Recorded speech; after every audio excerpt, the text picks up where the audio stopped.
Hello. Hey. Welcome, everyone, to episode 7 of the Avatar Sunday Streams. Woohoo! How are you all doing? I hope you're all doing great because today we are doing some texturing work. So, as you may remember, and let me just be sure I've got the right screen set up. Alright, good. As you may remember, we have this boy. For which we finished modeling last episode. And yeah, we're about to do some texture works, because right now, every single color here is a separate material. And we're going to combine all those materials into 2 materials instead, which is going to optimize a lot the model. Also, hello, Roderon. Hopefully I did not butcher him. In the Twitch chat, hello. And hello, Publio, in the YouTube chat. Welcome, guys. We'll be doing some texturing work. Yeah, so first step would be to, I would say UV unwrap, but because of how we're making it, we're gonna do it a bit differently. We're gonna do some UV unwrapping in the beginning for places that need like a specialized texture.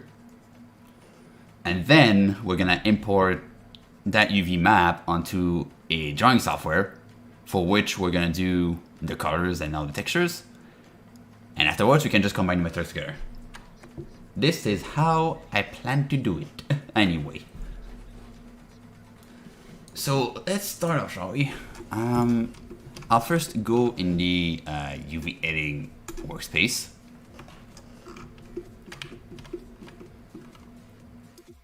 And be sure that I'm in edit mode on the model itself. That's good. I guess the bird's also in there, yeah, right.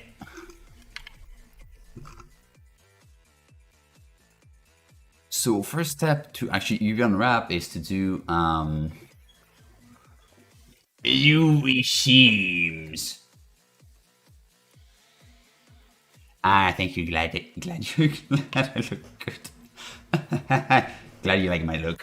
But yeah, be sure to check out the other seasons because I use this bird and also my other one that is more used for personal stuff now. Personal. But yeah, the Somnium bird. Crazy bird. Even though my other one I find more cute. Anyway, so UV seams. Let's see first, where will we need textures? First off, on the headphones, you can see we have the stream avatar stream logo. That's the name, yeah. So what I'll do for a seam, like, let me just want to see what happens if I don't do any seams. So I'm just gonna select everything and just unwrap it, and magic happened. Oh, dear Lord, what happened? So I'm guessing those are the plates. Yeah, what is flat here? That's probably one of the plates. This, what is this? I think that could be the bird actually. Maybe actually go and sync everything with the mesh, with the section. Now if I select something here, the same section is gonna apply here. So I'm guessing that's the bird. Yeah, that's the bird. Yeah, you can see with the bird, it don't look great. Because yeah, indeed we need some seams. I guess the bird is a good example for the seams, huh? Like if you don't do any seams, your whole model is gonna be like unwrapped in a single piece, which might end up with a result like that. What would be ideal is that you go in edge mode, select edges you want to separate, like so, and then for me it's Control E, but it might be different for you. And then go to mark seam. You can always press F3 in Blender 2.8 and then search mark seam. But why CMAT shortcuts are different? Because I use the 2.7x shortcuts. I never could get used to the 2.8 ones, so I stuck with my old shortcuts. But yeah, there's some differences with the new shortcuts too. So yeah, the little disclaimer. So anyway, the seam is now marked, and now if I try again to unwrap this, So we see something here is different. And if I take this, you can see the beak is now taken. The beak is now there. That's the beak. And it's already a bit more flat, a bit more workable with. So that's what UV Unwrap does, is that it cuts your mesh. It's like when you're doing origami. Like in origami, you can take one paper and fold it to other things, but not everything. Sometimes you need more paper to actually fold correctly in some places. And this is the same here. You can imagine each island, we called, that's like one origami sheet. At least that's my best visualization. Hopefully it's good enough. Okay, so the beak doesn't really requires a texture, so I'll just... The eye, though, that's different. The eye needs a texture, so I'm going to select the eye. And can you please... see me here, thank you. And I'm going to Control-Alt to select link to all. But in the options, if I click on the little arrow in the bottom left corner of the report, I'm going to select seam. That way, it's going to limit the selection to everything inside that island. And yeah, an island is surrounded by a seam, as you can see. I'm going to unwrap this. So now the eye looks pretty good. If I undo the... Yeah, you can see the eye looks quite decent now. But I think I might go like this instead.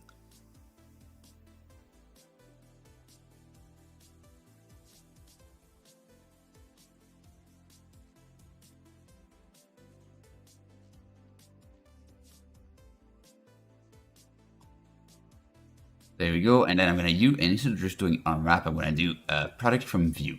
Boop. There we go. So that's gonna be the eye of... Yeah, I thought it doesn't need to be too big, because let's remember this thing is like extremely small inside the head. Like if I remove the visor, you can see how small it is, so we don't need a lot of detail there.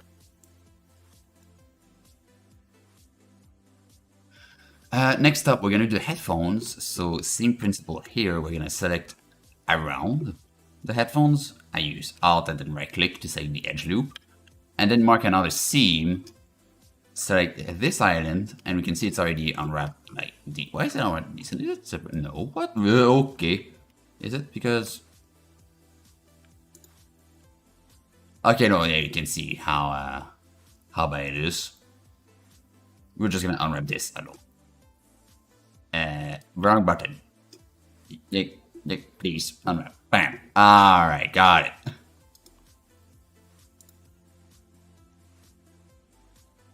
So this would be the logo on the headphone, which we can make a bit bigger if you want like the most detail. Okay, any other textures? Yeah, we need this as a texture here. Do you ever unwrap this? I wonder. And actually, I'm gonna actually select this and separate and apply the mirror. Because like we want like sponsors on there on both sides. So we cannot mirror it. But at least we can still select both of them at the same time and work on them simultaneously. So now I can unwrap this. Alright. So sponsor spot is gonna take a lot of space.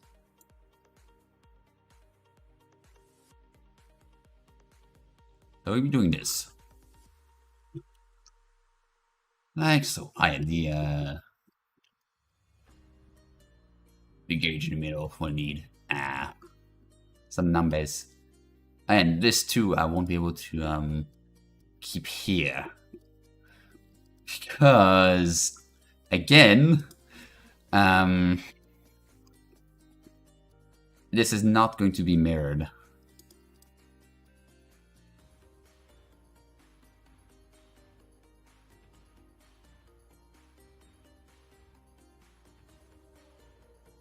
Okay, I prefer to do a sheep, I guess. I thought it was separate, but no. Boop. Mark seam.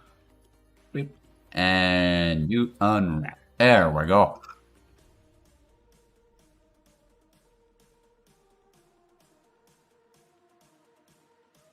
I don't need the sketches anymore, so I'm just gonna hide them. Yeah, I'm gonna take this and separate by selection. Select this and apply the mirror, and then go back to selecting the whole thing. So this is gonna be body sponsors, and this backpack pages.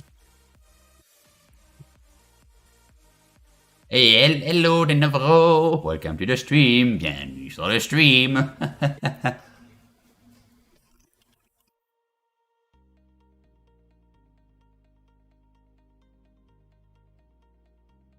Oh boy.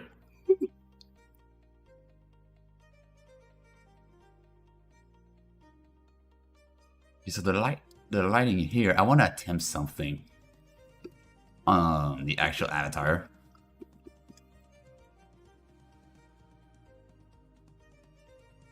It's gonna be weird, but it's probably gonna work. Hopefully.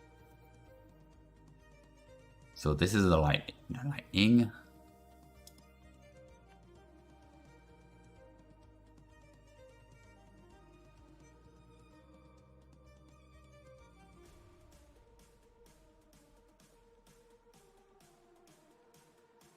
Well, we should everything is like aligned.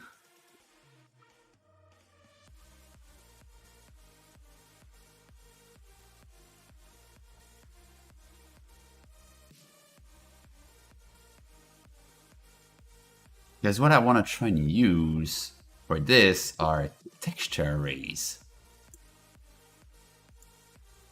And you'd be like, what the heck is this? But you'll see once we're in Amplify shader. Because yeah, those can be actually quite useful. Like I just learned to actually use texture arrays, and they're actually quite useful. Like on my new avatar, like one is skins, because I'm doing the exact same thing as with Burb that you've seen in the past. I've got like a shader with multiple skins. But the thing is, in a shader, you have a limit in terms of how many texture samples you can put. And because of that, just putting like different texture samples for the different like skins, I ran out super quick. So what I have to do is actually take all the albedos, take all the normals, and combine those into a single texture array, for which takes only one sampler. And yeah, it takes only one sampler, and you can have as many textures as you want in there. The only caveat is that they all need to be the same res, the same type, the same etc. And then all you have to do is just select the texture by ID.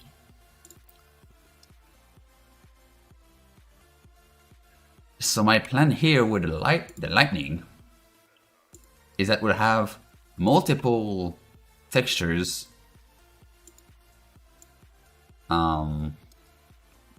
multiple like lightning textures, like animated lightning, which are all going to be combined into a single texture array. And then using a time node, we can select, like animate the ID from 1 to actually 0 to how many textures we have, -1. And then we just restart at 0 with a modulo / main node. So that is how I plan to do it.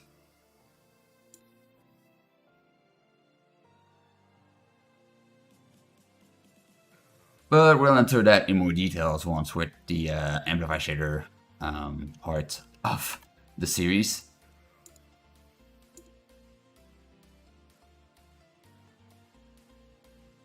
Anyway, I think this is done. And talking about my new avatar, you might see in my taskbar, I'm actually rendering something. Yeah, I'm running like a cinematic for it, for that new avatar. And yeah, it takes a lot of time. So yeah, I'm trying to not spare much time on it. And right now it's rendering on the CPU. Thanks to my 5950X, I can allocate myself like 24 cores on it and then 8 cores, 24 cores, 24 threads on the render and 8 on this. Or anything else actually, so really useful. But yeah, that render is probably gonna end before the end of the stream. So once I see the render finish, I'm gonna swap to like the private, like this window, and I'm gonna go start another render. It's gonna be a little break, I guess, in the middle of the stream, but I have to do it if I want to finish this avatar like in a decent amount of time, and actually reveal it.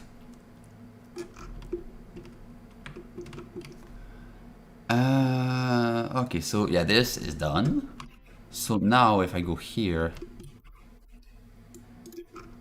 is that the only texture left? You just spin this 90 degrees. Actually, no, this is going to be a separate material again.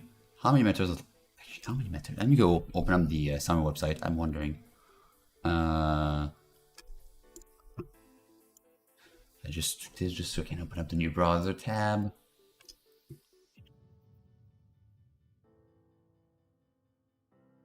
Wrong buttons. I'm gonna check my my restrictions sheet. Oh, okay.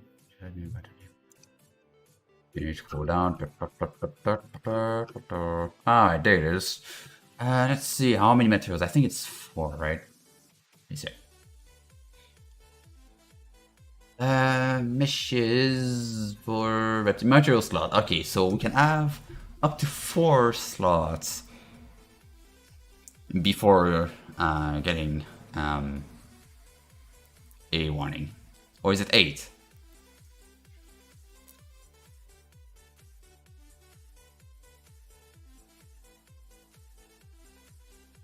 Well, we'll see. Anyway, I don't think we're gonna hit the warning limit, even with 4 materials.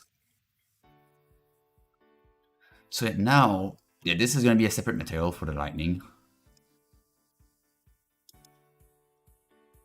So I guess we can make them separate, huh?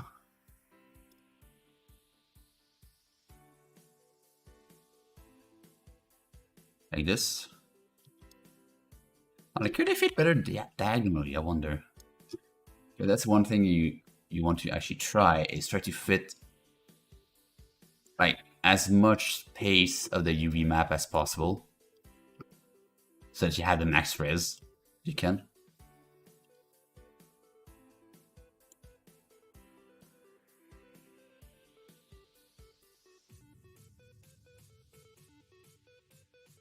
Does that fit it there? Oop. So that fits.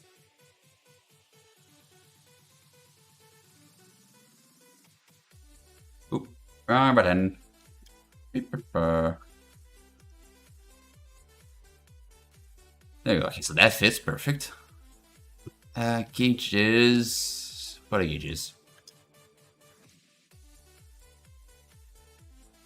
I like our name, sponsors.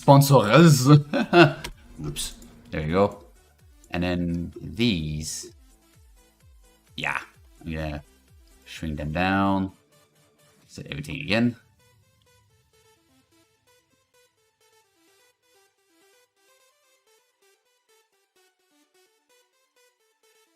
See my eye there. Okay. Boost up the size of these. There we go. Those are gonna have the like textures of the like indicators. Next up, any more textures we need? I don't think we're actually gonna need more textures. I think we have everything. I mean, we can try to put textures on the side the boobs. Yeah, I'm gonna UV unwrap it just in case.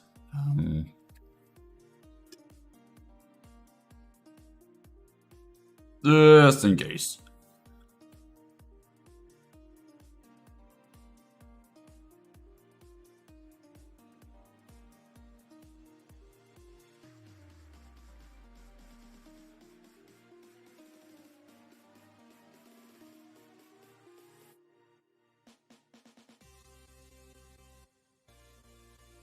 So I want to do this. I think. Oh boy. So it's this one, this, this, intersection hide. Here you go. So you have the gauges, the headphones, the eyes, and then the underside of the boots.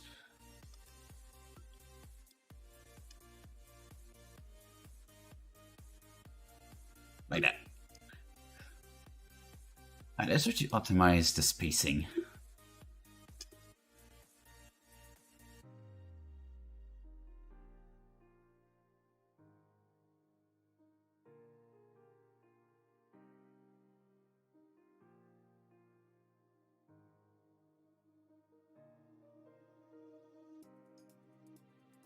Go optimize over there. Alright, we have enough space there, I wonder. Like you have to keep some kind of margin between the textures. Because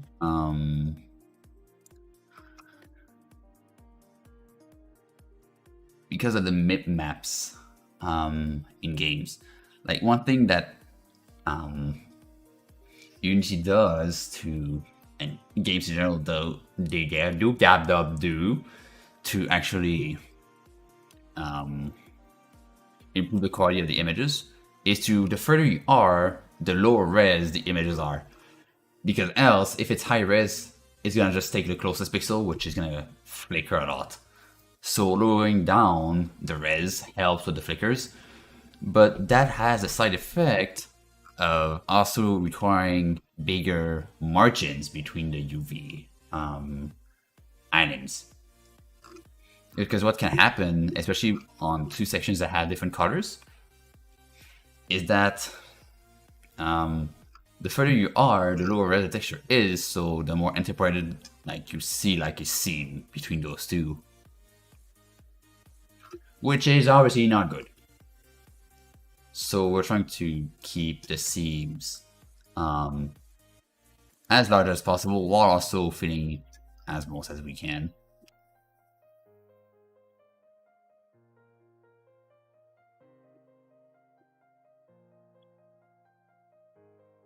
So these are the UVs for our avatar here. So we've got the sponsor panel, we've got the eye, we've got the headphone, we've got the two gauges, and then we've got the underside of the boots. All those parts are going to be textured with something. The rest, we can actually, what we're going to do for the rest is that we're going to unwrap them. Like what do we do?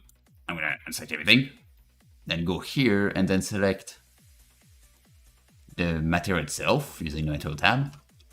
Unselect what I don't want to actually even wrap, so everything that's already textured, boop, like this, and this here.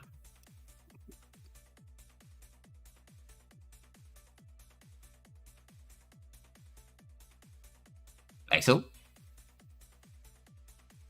Then here, I'm simply going to select everything and scale them to 0, so that everything is a point. And this point we're actually just gonna place on top of a color that we're gonna color on a texture.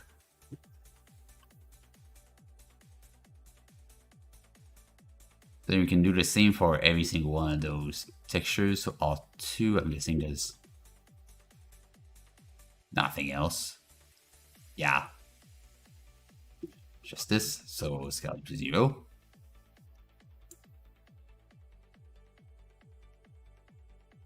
Actually, I'm going to use another texture just to see better the things.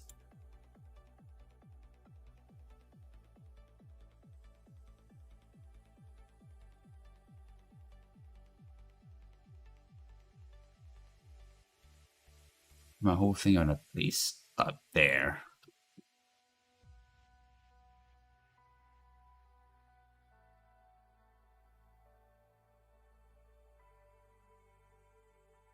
Anything using the main color? I don't think so. We've got a boo behind there. No. I think we're good here. Alright, so just get everything out. We're good here. And go up here. That's good.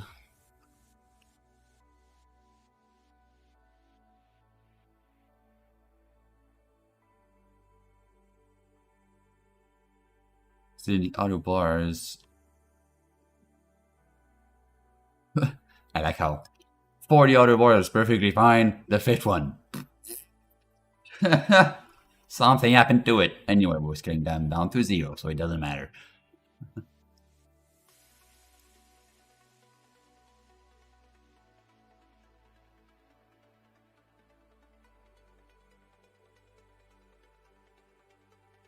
Oh, there it is.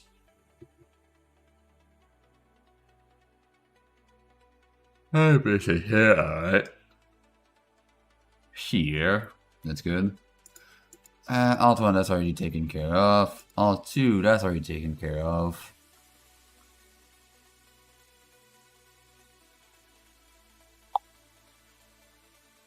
Alt 3, let's see. It is not taken care of, so we'll just... There we go.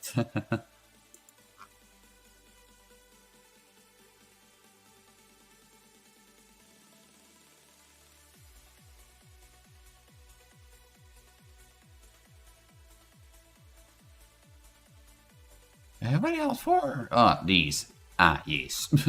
These. I'm just gonna scale them down. There's anything? No. What are the gauges? Did I scale the gauges back since?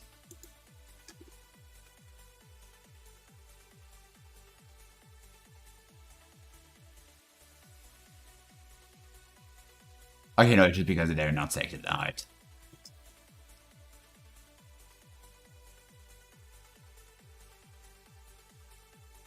Level 5. Ooh.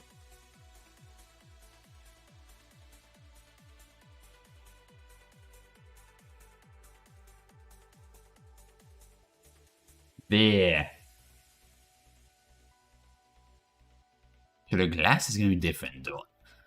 I'm not gonna touch the glass because anyway, it's gonna be a separate material without any textures, so...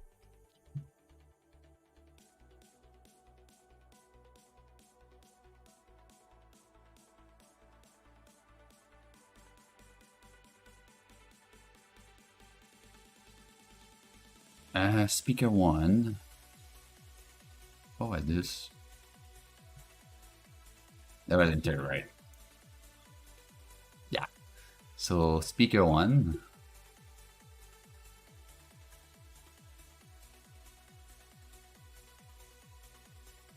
Speaker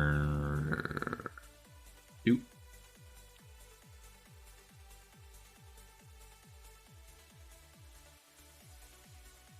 Everything. The bird.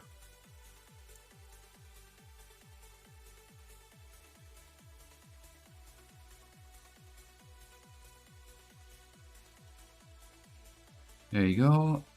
Beacon Terrier.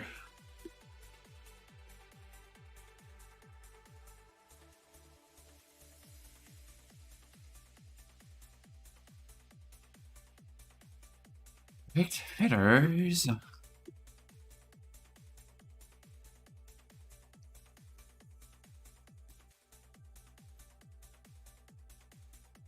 We don't need because it's already unwrapped up there for the texture.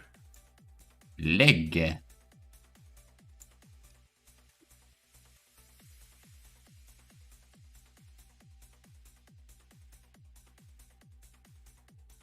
Yes. Claw.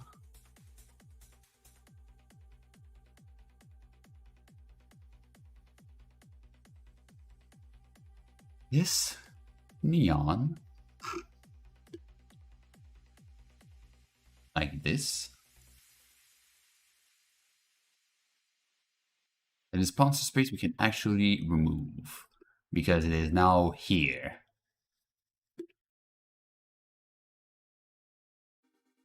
And anyway, it has a texture on it, so.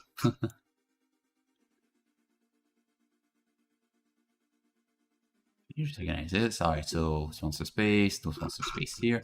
And the visor we actually unwrapped in the last episode, as you can see here.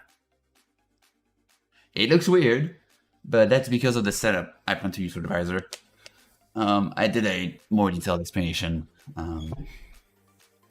last week. So be sure to go watch that one if you hit the end of that one if you missed it. Just so you can stay up to date. Anyway, now that everything is unwrapped, what we can do is that we're gonna select, I'm gonna take this and this.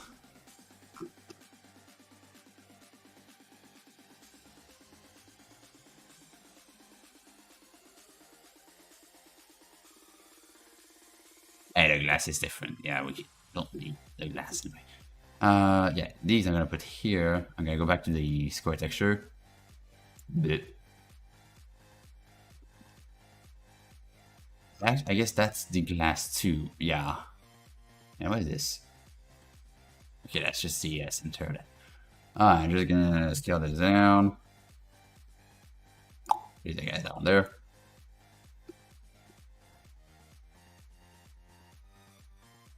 Okay, so those are the UVs. But these here, those dots, are actually gonna move later once we have the squares down. So then, what do you do with this? You go to UV, export UV layout. A window will pop up. I just want to be sure that I don't have the folder visible.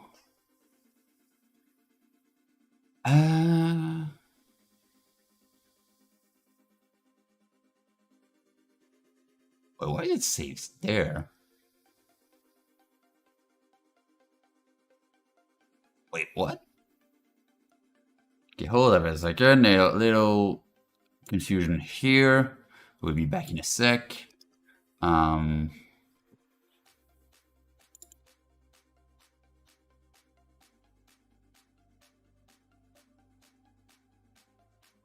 What is going on there? Why is my file not saved in the right location?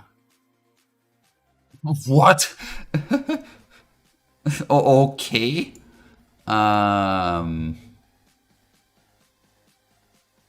Okay, no technical difficulties. Be patient. I just need to close that file and go move everything out of that folder because right now, for some reason, my whole avatar was not saved in the right location all along. So I'll just quickly move its folder back to where it's supposed to be. Yeah, bear with me. Guys, why the heck are you over there? Please move it there. Thank you very much.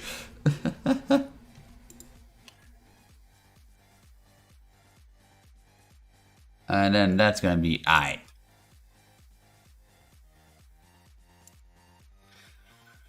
So now I'll just quickly go reopen the file.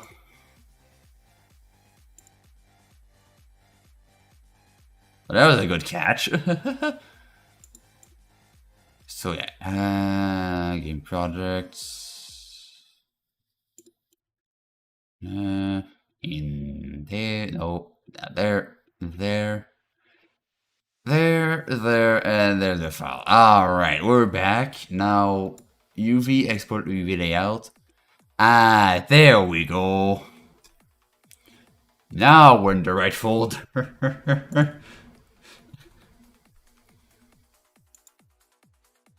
So I'm gonna create a new folder called textures. I'm gonna call it the UV layout. I'm gonna call astronaut.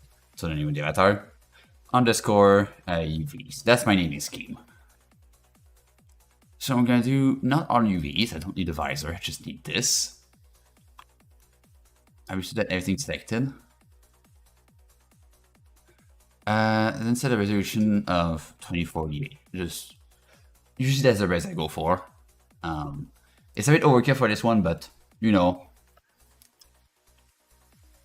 it's quite a light avatar, so I guess we can let ourselves do that.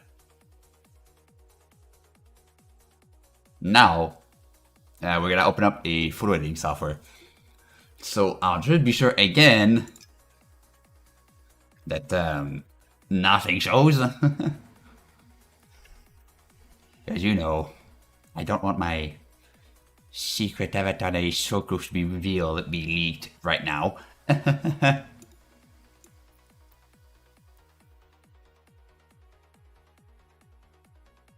Yeah, I'm going to create a new file. 2040 by 2048. Alright, I think we're good. So I'm going to use Substance Designer, which is very similar to Photoshop and Illustrator. Well, mostly Illustrator. But yeah, Designer being very close to Illustrator, it's a vector program where we can do vector art.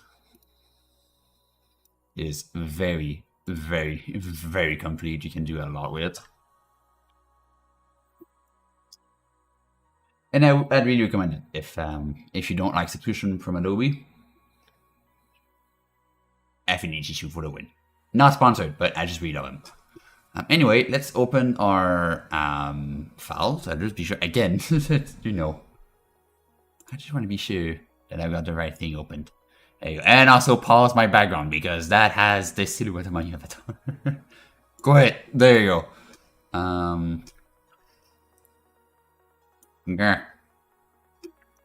There we go. So I go to textures, and then we can see our UV unwrap there. Boop, just drag and drop it. And we're gonna center it and lock it in place. Now we can start doing some texture work. First, I'm gonna go get a little can of ice because I am a little thirsty.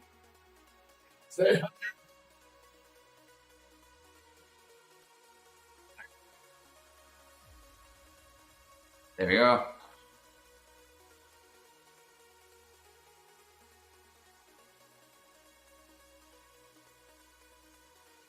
And if you want to hear a can open, I'm gonna do it for ya.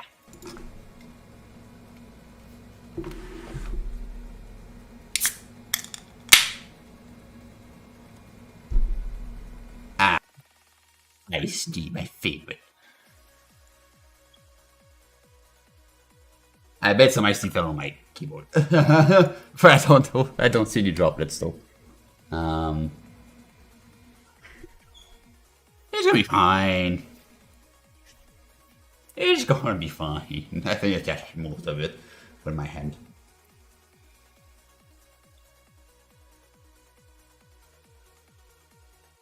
There we go.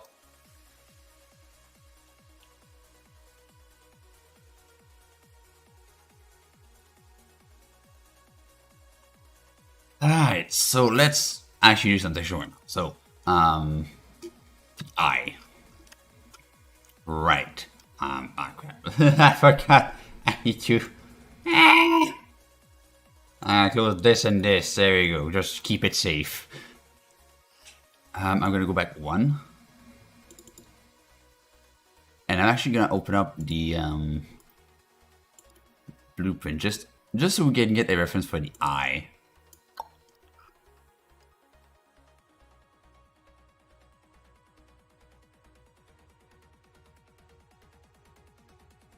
Okay, so it really is just...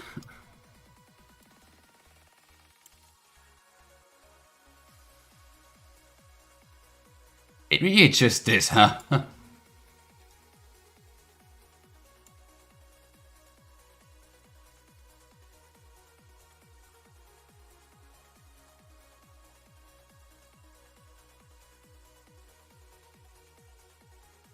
Oh, I almost got the color.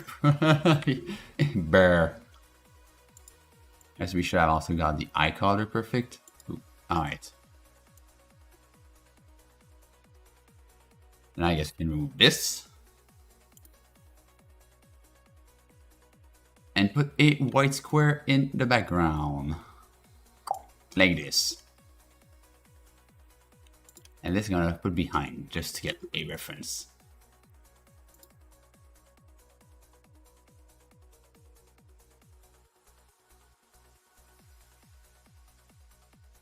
And I'm actually gonna use this.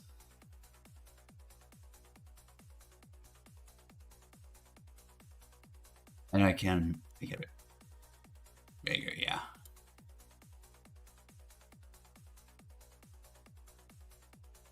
There you go. Yeah, I wonder how that's gonna look. So just as a test, I'm gonna export it, and again, I wanna be sure I'm not in the wrong folder. There we go. There. Hide this. That's a stream. Source files. In there, and there you go. Export as nice not call for color. So now I guess we can test. You were wondering if anyone heard the steps behind me. If so, NVIDIA, what are you doing? And not because I've got to render it and I don't want to show the render itself. I'm going to do this quick. There we go. And now we can open up the texture. Yay! So I'm going to go to the material just to test. So to test out the material, I'm going to go to the shadings tab. And I think it's going to have my folder. So again. Okay, nice. Just to be sure. And I'm going to do Shift A in the node editor and add an image texture.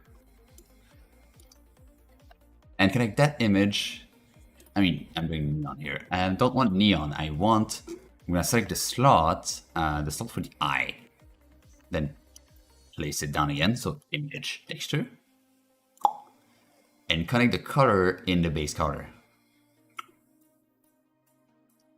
So now if I look in there, you'll see the eye became, well, like. Because there is, well, no. Nothing.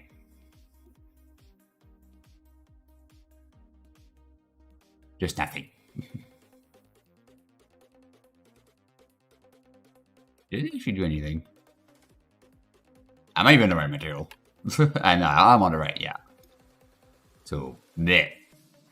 So it does nothing because there's no texture, so we're gonna open it. And again, just to be sure. Alright, we good. We good. What if the volume of my voice is too loud? Because I see it's kind of peaking in the red. I might actually lower down the I wonder.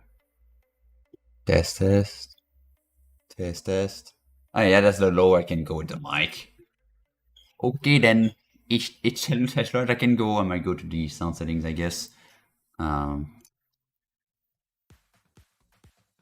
actually adjust the actually no, I've got voice meter. What am I doing? Oh wait, yeah. Unless for the VR headset. I'm gonna lower like -6. Yeah, that should be good. But actually, I do wonder. Is it software or is it? I don't know. Yeah, I'm just gonna go here. Alright. Just so my voice doesn't clip. Oh, at least it doesn't clip as much.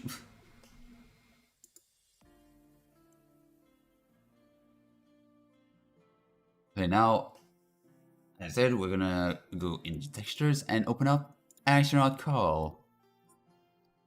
There you go, now little birdie has eyes. It has eyes.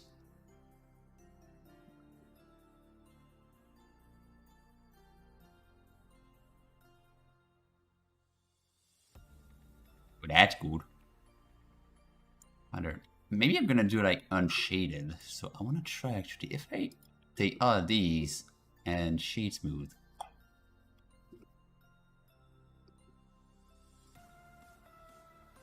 Like the eye, I kinda want unshaded, so I'm gonna do this.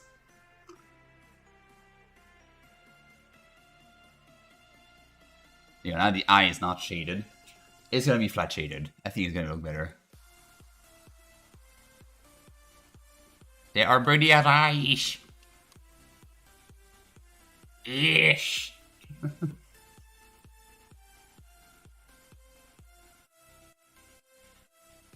And this is what UV unwrapping lets you do. Textures like that.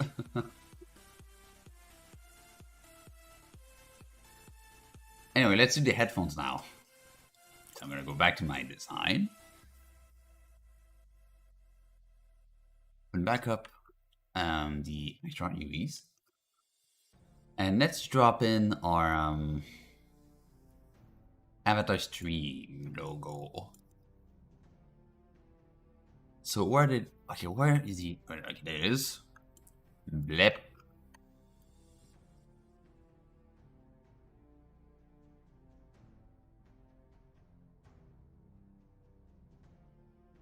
So I think it takes the entire thing, right?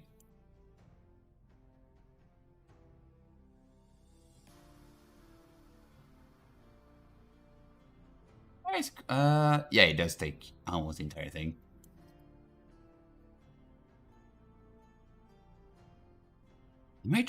Can I try a normal map? I wonder, can I do... I know what, I can do like a height map and then convert it to a normal map in Unity. That will work. Because yeah, I do want to try to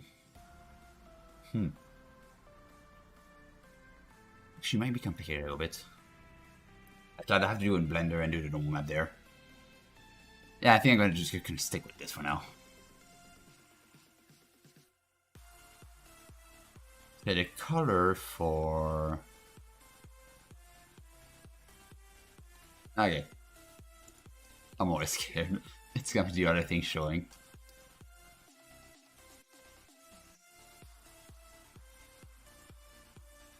Color for this is gonna be 949494. Goat teeth. There. So this is the timer, yeah. Go by the timer. So yeah, 949494. Alright, I'm gonna do a square.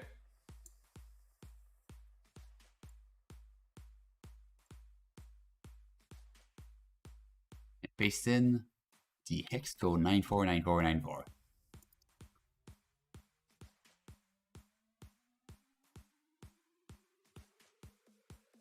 And here, down there. I can hide this. Oop. And now we can try and export it and see how it looks. Actually, no, not just yet, because else the other things are not going to be shown right. So which material is it actually? Temp out 1. Which now? Okay, which order is it? Number 3. So we'll do, yeah, the couple squares required for the colors. So I'm gonna actually group all of these into a group called color for color. Oh, I did these, but now we don't see what's going on there. And that's why I prefer to, like, for flat shade, like I'm doing here, to do the texture itself first and then the UVs. But if I want to do textures, then I do the UVs first. First. That's my technique.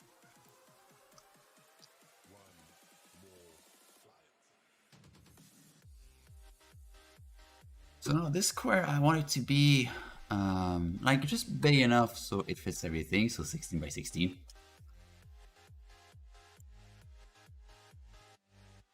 I want to be at like 130. Well, 130.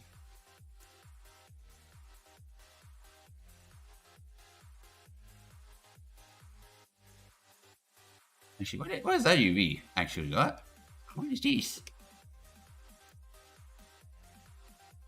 Ah, look. Is that ambient?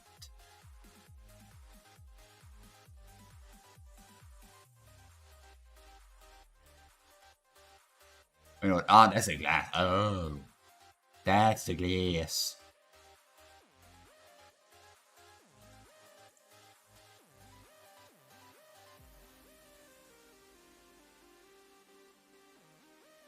Yeah, actually, you want to go here and re-export the whole thing because I forgot the gauges are not in the UV map. There we go.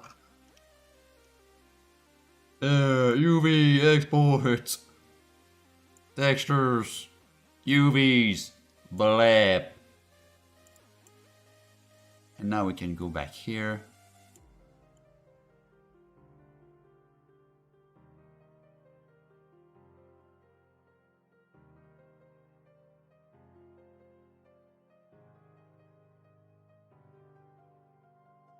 There you go. So now we've got everything properly set up. Alright, so just lock this in place. Now we have an idea of like where those are. Alright, and now I can see that this is too wide. I'm gonna shrink it. Oh well, only almost an hour in. Wow.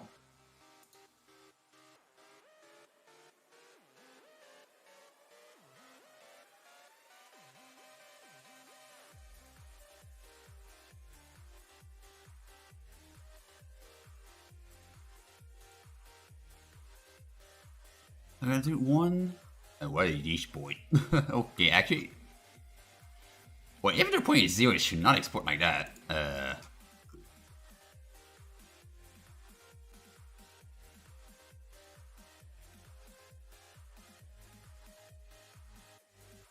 Okay, then I guess it exported. Okay. Anyway, what we're gonna do, I'm gonna group this in one group called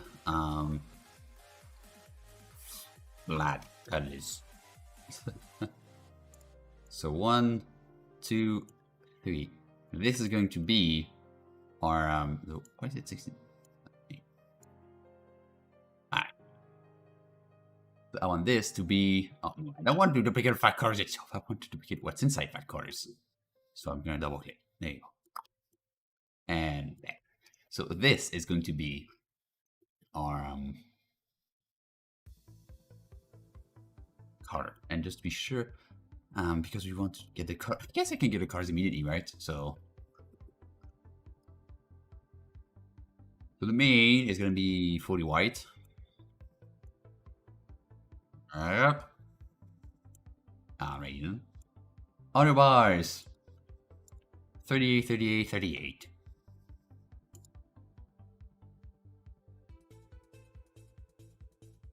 Like this. There you go. So now we got at least splits, so we can know where exactly it goes, and now we can re-export it. Color. There. We can go back here, and now to reload the texture, I'm first gonna select it in the texture editor, and to reload it, what to do is Alt R. And now I notice I forgot to hide the UV. I am dumb. I am dumb. Holy cow, I am so dumb.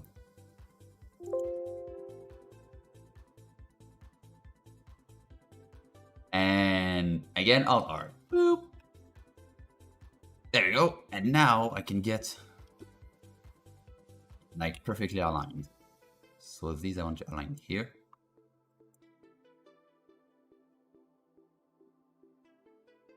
Just so they're in the perfect center. I try to go in the center and then F3 / space with ranges to 2.7 X shortcuts, and then do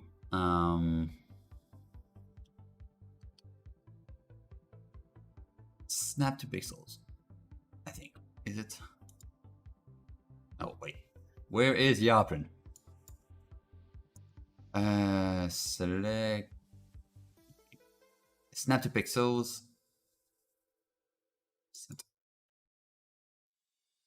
Yeah, there it is. Now it snaps to pixels. I didn't actually use that one. It was another one I did, corner. The corner, because that is the center.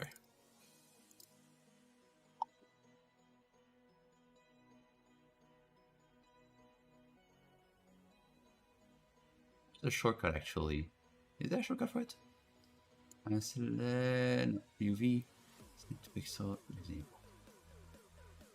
thought there could be a shortcut for it, but nope. Okay. Interesting, anyway. So now we can attempt to put on Alt 1 the image texture. So, image. And I'm going to go to iSmart Call immediately. I'm not going to reopen it because that might create another instance of the texture. And now, as you can see, the headphones are there.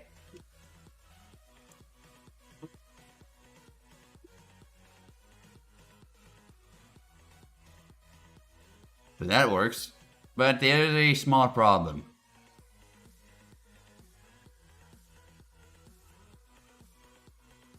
It is flipped.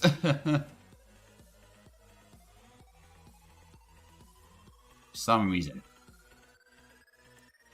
So this I'm gonna rotate.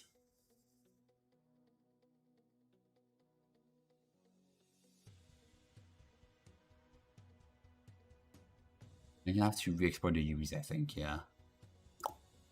Yeah, I'm gonna have to redo the UVs. And oh yeah, and also redo the UVs not only for that, but because the other side is also mirrored. So we'll have to separate these and yeah, that's great. But still, they're there. And it works. Let's say we're 1 hour in right now. Nice. Because if you're enjoying the stream so far, consider giving a little follow and sub, Twitch, YouTube, and Twitter. And we do streams a couple days a week. We do streams on Wednesdays for djembe concerts. We do streams on Friday for building streams. Saturday we have Disco stream, and Sunday we have my stream, the Avatar stream. And yeah, if you're in the chat and you have any question about making avatars or like Unity or like anything related to creating stuff, don't hesitate to ask in the chat and I'll be glad to answer you. Everything is live here, so this is pretty much the quickest response we can get.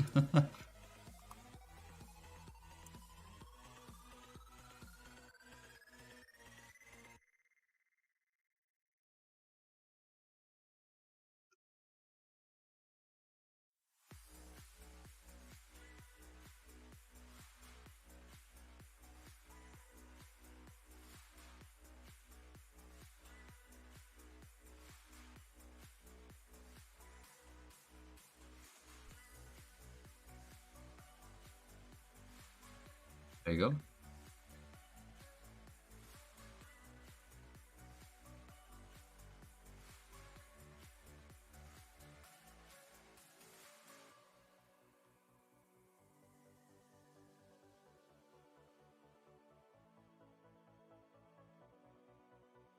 Yeah, I might need to actually move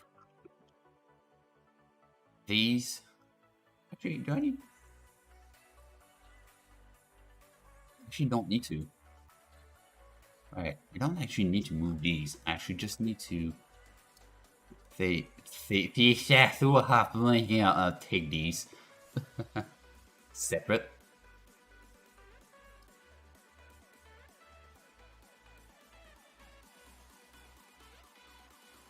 Use body headphone.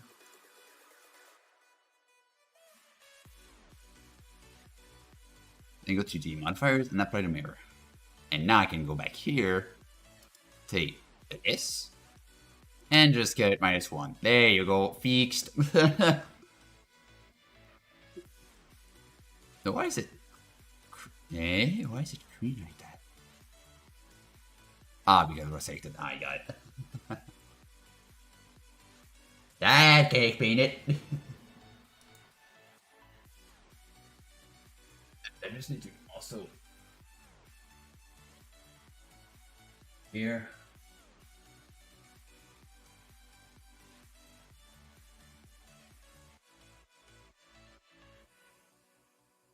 Just be sure that I got my stream mirrors. That's one thing I forgot to do. Actually, didn't have the time to do. And also, laptop, can you play QT? Thank you. Do.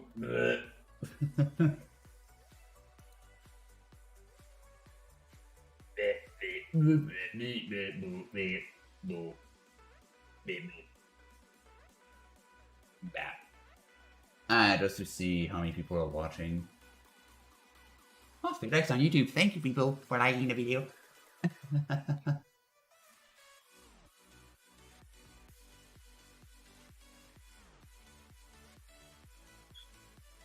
So yeah, we adjusted the UVs. So now we'll have to re-export those UVs. Say this. Select everything. Burger menu, UV, export UV layout, and textures, UVs, bang. Go back here. Focus everything. Bang.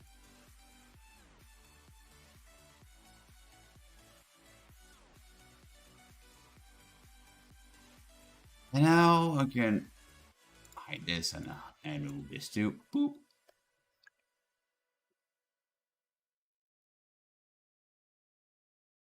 I can do this and scale this down to fit inside the headphones. There you go.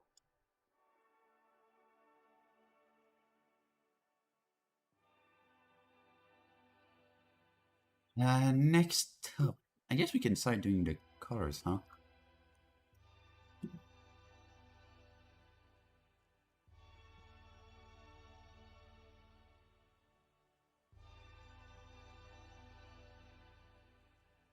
You got multiple choices here we can do.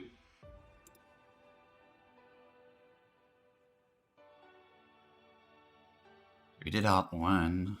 Okay, what is the color of the cage?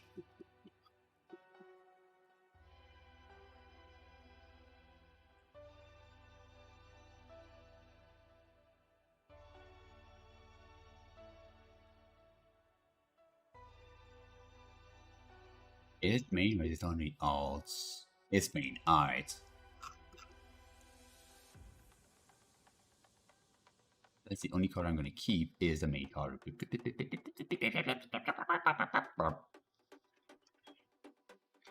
you go. Keep only the main color.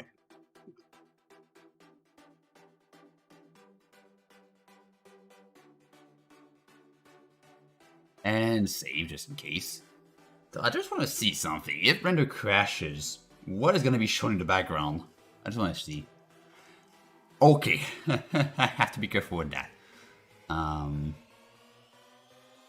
Actually, where's my render? Oh boy, yeah. With the 3/4 it's slow. Oh wow, that's taking like 6 minutes per frame. Ouch. I'm actually gonna minimize this. There you go. That way you're not gonna see what I'm working on. Sneaky, sneaky. Bleh. Crisis averted. So that is the main color indeed. So we'll be taking the main color.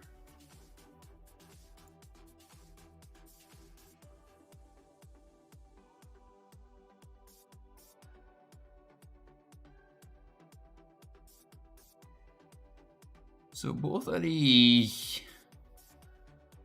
We had the main color. The main color. Where you go? There you go. Happy birthday. Wait, what?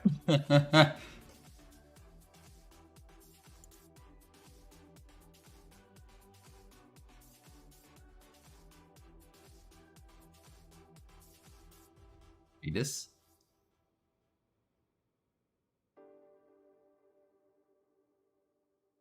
I think the boots have alt 1, right?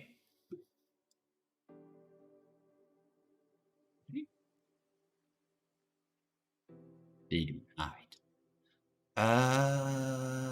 Bet.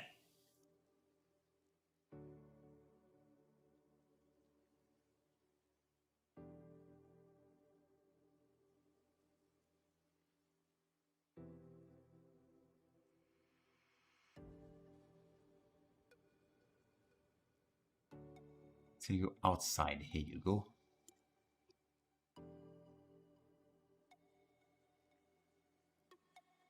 And then we can continue with the flat cars.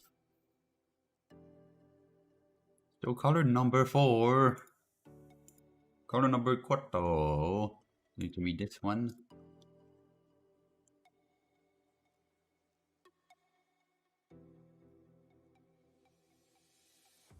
I'm gonna switch this to tint. That's good. No, that's not tint. I want sliders. RGB hex. I can paste the hex directly like that. All 3.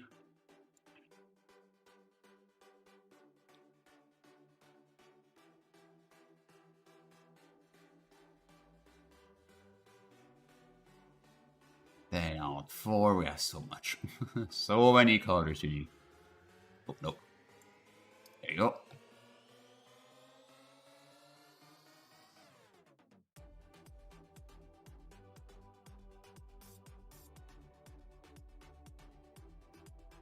Let's get Alt 5, right? Yeah, Alt 5.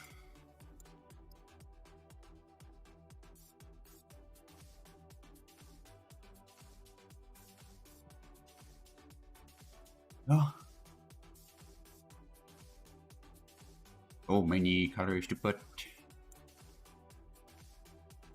The glass is gonna be different.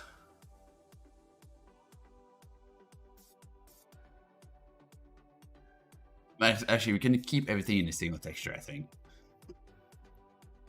So the glass.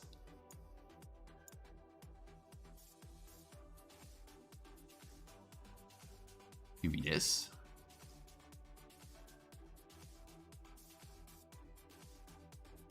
Here.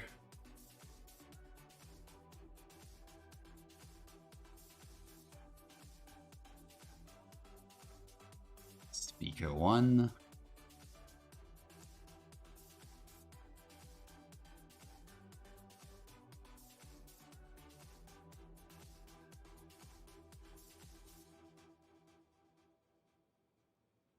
Speaker 2. Quite dark.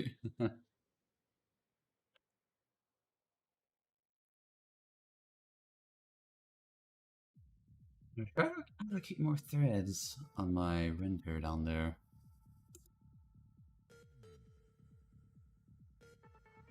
Like once I see the green bar filled in, I think I'm gonna allocate more threads. I think I can out myself with more threads.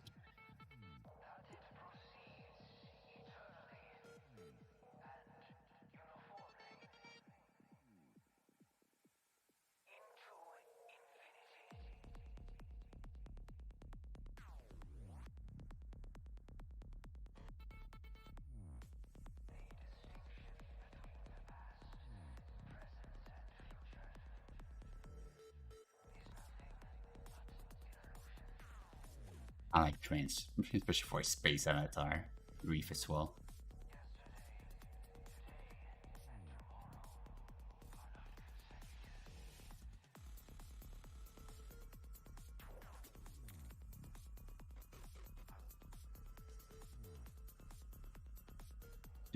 There's another one.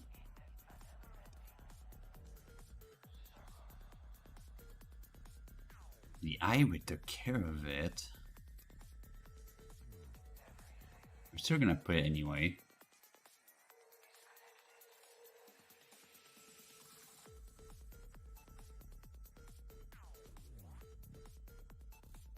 No, this is backup in case you know.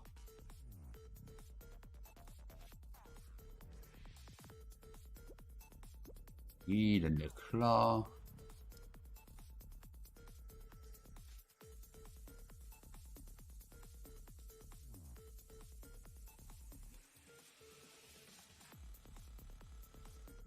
and then a neon. For which is not gonna be lit up. For which is gonna be completely black. Okay, now that we have this,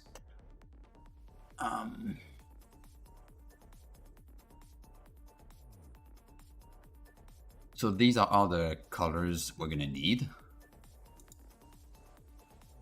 I'm gonna export the color bar like that. Go back to the avatar, and now reload the texture. Bang! So now first off, the headphones are fixed. Yep. Take now. Hey, color bar.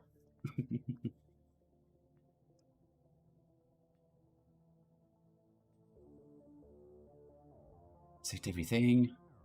And now we just have to manage those things. So I'll be sure in my settings, UV snap to pixel is set to corner. R2, select.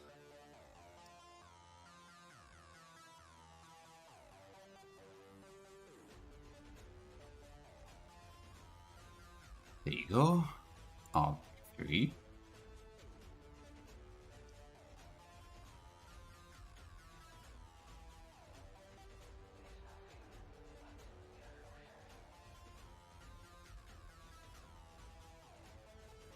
Go. Alt 5. Same thing.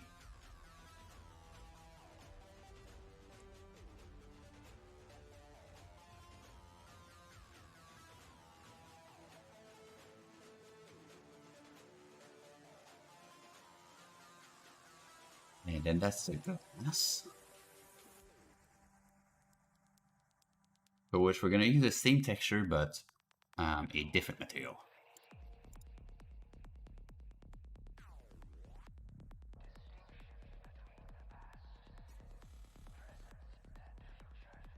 Yeah, we could use a separate material, but that would like make it a bit less optimal. Like I'd use a second material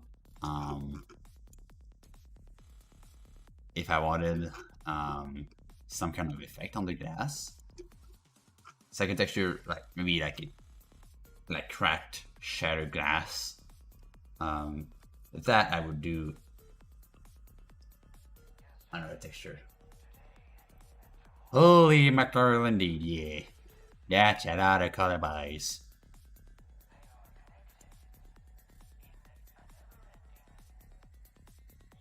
Yeah, that matches. Still speaker 2. Boop. That's perfect. Pink powder beak.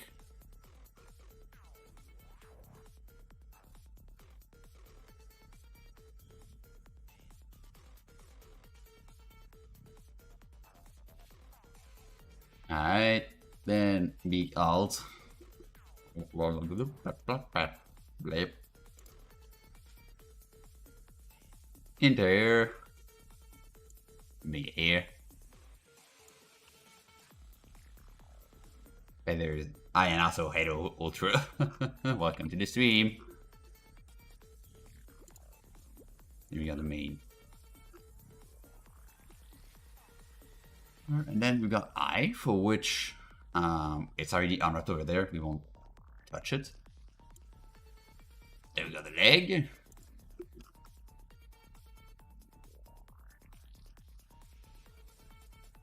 Then we have the flaw. And then we have neons.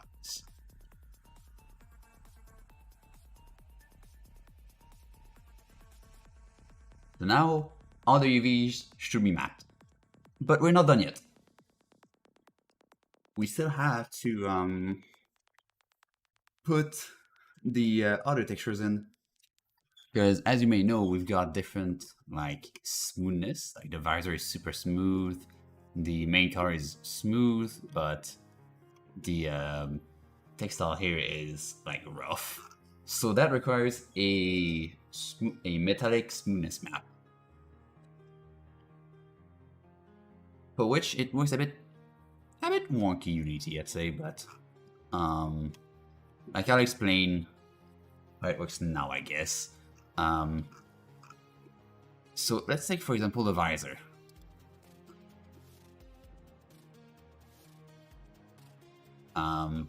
So you got, in a material, you got different properties. You've got the main color, so what we obviously change to change the color of our object and put a texture on. But then you've also got metallic, and in Blender it's called roughness because in Unity it's actually inverted. We've got metallic, which sets if the material is dielectric / non-metal or metallic. I think a better example for the metallic part would be the headphones. So right now they're metal, and now they're not.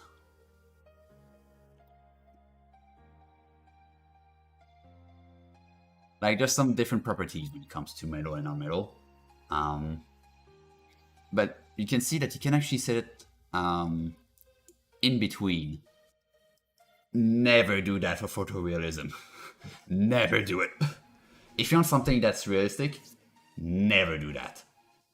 Because there's no such thing in the world as something both metallic and dielectric at the same time.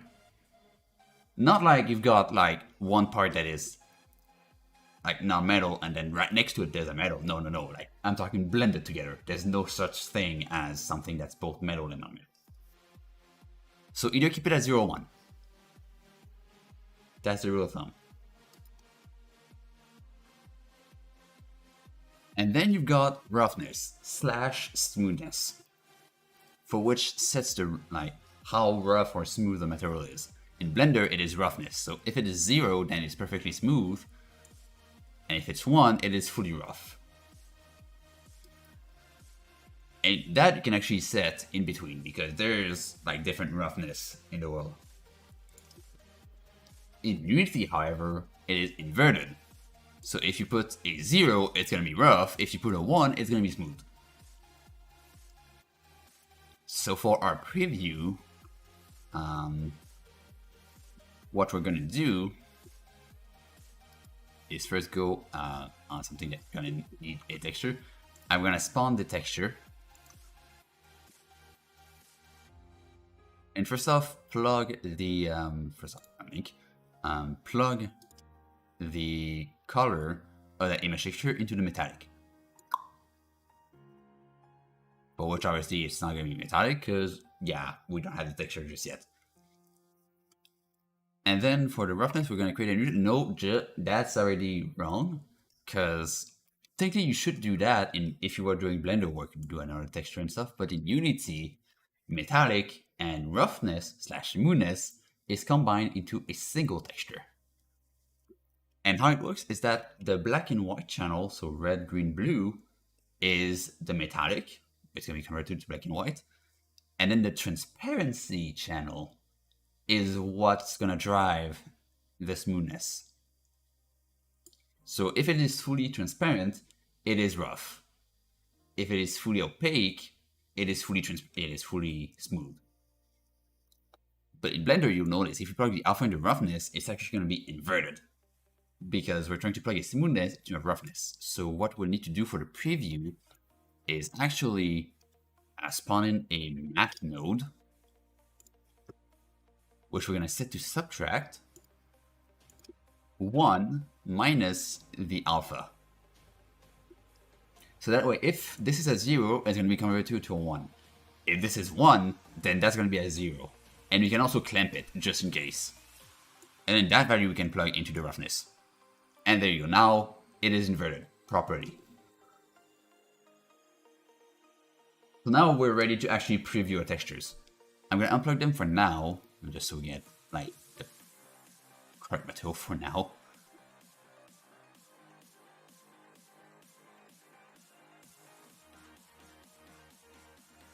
Yeah, that's a really cool trick to actually use. And I really recommend it if you plan to test your textures inside Blender itself, do this. Because, yeah, it's going to give you the correct preview.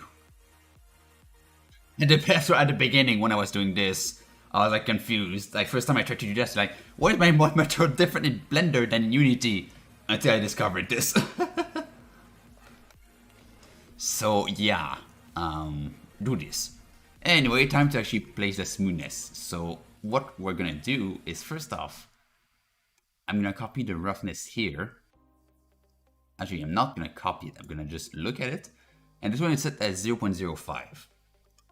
And what we're gonna do is inside our drawing software, I'm actually going to take that color and copy it over, hide the old other one, and then rename that color into smooth. Or just smooth. Or actually just matte.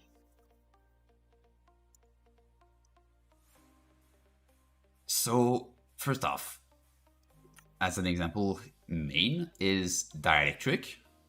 As you can see here, the metallic is set to 0.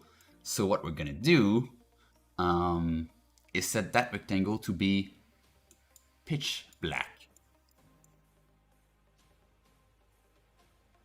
That way. And that's gonna say to it, all right, it is a non-electric. It is dielectric, non-metal. If you were to put it in between, that would be like both metal and dielectric, which is impossible, and never do that. And then of course, if it was fully white, then that would be a metal. That would be fully metal. So yeah, only black or white. That's the recommendation here. And then for the smoothness, I'm gonna use the alpha / opacity of that layer. So we've got 0.05 in Blender, which is 5%. But because that's roughness, we actually have to do 100 minus that 5%. So that gives us 95%.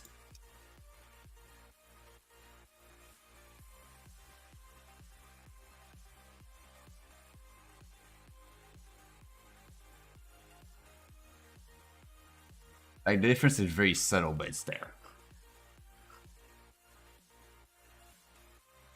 And now if I were to actually export this as a, I mean, I'm not doing it just yet. I actually need to do the eye first. And the rest I'm gonna do this one and the other two too. Can I just check something quick? I'm actually gonna... There you go, I don't want to risk it. Because every time I press the start menu, there was that photo thing there. And that actually starts displaying my secret avatar, so I'm gonna actually unpin it. You're not getting me. So as I was saying, I'm gonna do until this one here. And then I'm gonna show that there's no difference. Secret, yes.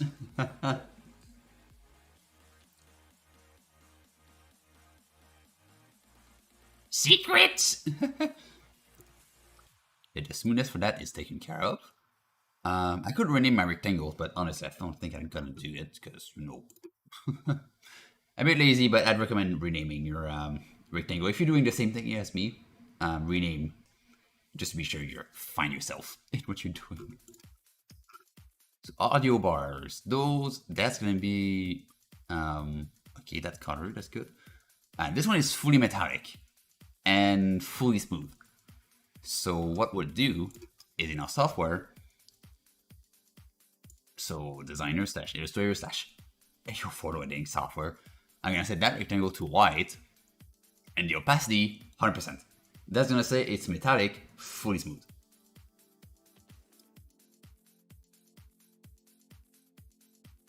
Oh, shut up, Denver.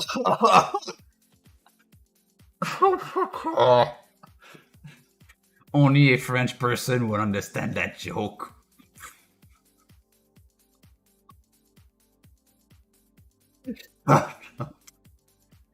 You're kidding me.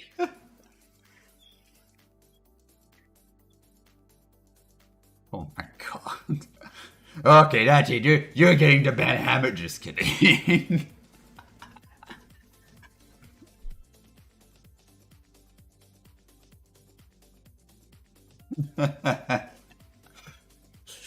Why?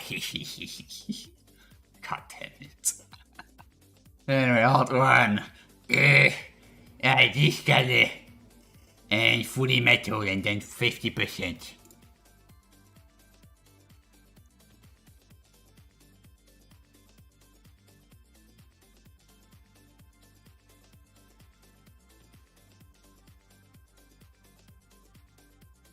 Okay, so here I'm gonna set that recording. This is metallic, so yeah.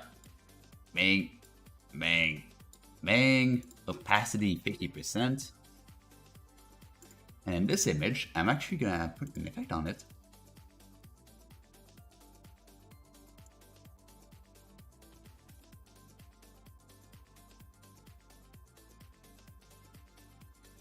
Because it is not metal, I'm just gonna do this. Because it might just be a sticker, or it could be engraved actually. And the engrave could be rougher. So I'm actually gonna set this. What I like about designer and photo and stuff is that you can set. There's a new blend mode called erase, for which you can actually erase what's behind.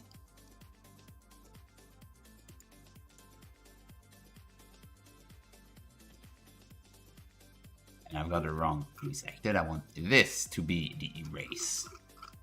Bang.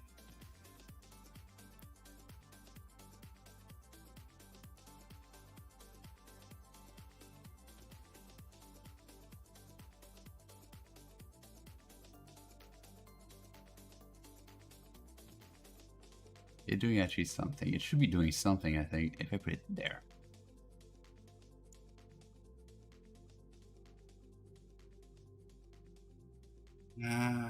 It should erase normally, but... there, okay, it's because of the effect that's messing up.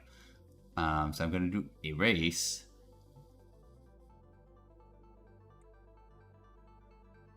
Can I just...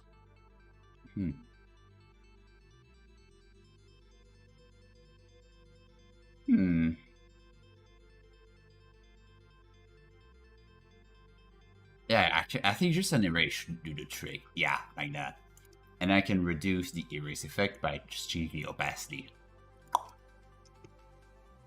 There you go. So the drawing itself is gonna be metal, like it's engraved, but it's gonna be rougher.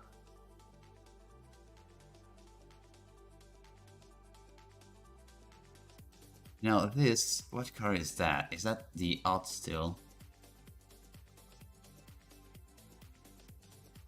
That's okay. Yeah, that's still alt. Yeah, that's the undecided. Yeah. So I'm gonna take this and paste it here. There we go. Now this, the eye, I'm actually gonna remove, or no, I'm just gonna put this above. Set to black. And then 95%. I want it to be decently smooth.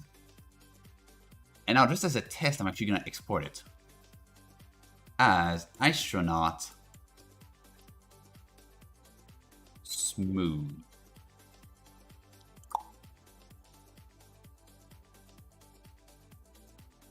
So now you notice if I go here and open up texture astronaut smooth, and then plug in the metal,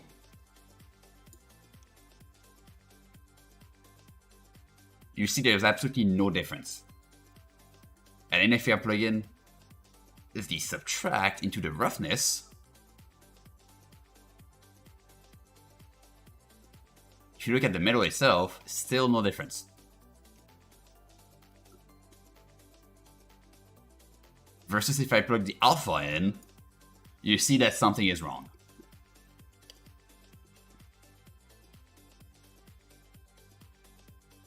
Like, it makes it different. Actually, because this is 50% roughness, it actually doesn't change on that specific material. But, I guess I can demonstrate it on the eye. Oh no, it's on it, never mind.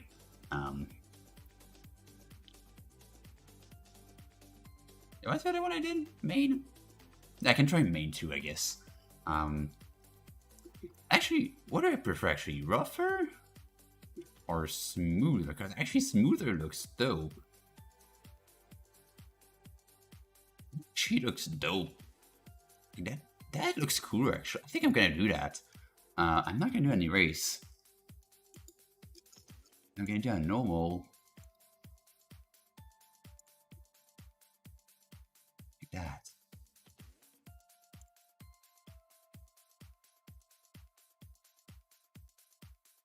I think that's gonna look way cooler.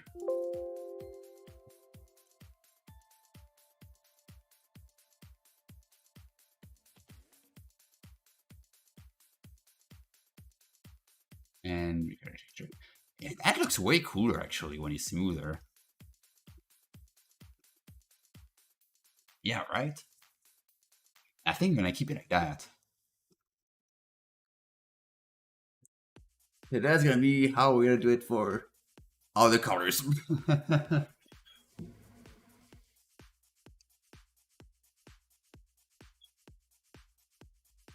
But as an administration, I guess I'm gonna do here and add those two nodes. Just to demonstrate the difference. So I'm gonna plug this in. So no difference. And I'm gonna plug this in metallic. Still no difference. And plug the subtract into the roughness. Still no difference. On the main material here. You can see like it still reflects.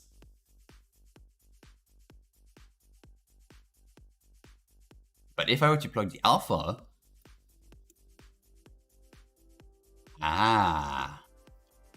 there's a difference.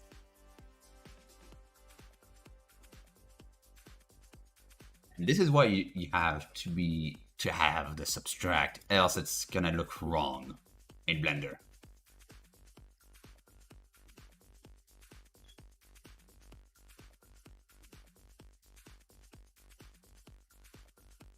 So I guess let's go and do the other materials. So we gone on 1, so R2 is gonna be fully rough and then not metallic. So this one, not metallic, so like so. And the opacity, if it is fully rough in Blender, in theory you should put it to 0. But that can actually cause issues. Especially when I export and then the color being wrong because the color data, because it's fully transparent, can also get deleted. So what I'm actually gonna do is set the opacity to 1%. That way, it is still technically visible, but it is so faint, it is practically invisible.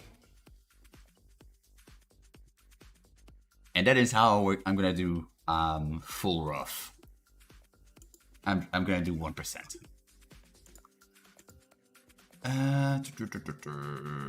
So rough 1, that's gonna be at 0%. And non-metallic. I guess I can just copy this over, huh?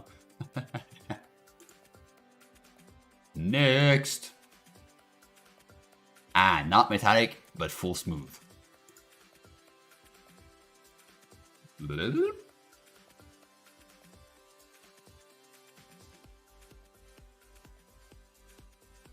On 5 are gonna be alright. As usual. Next one. Your glass is going to be fully smooth and non-metallic.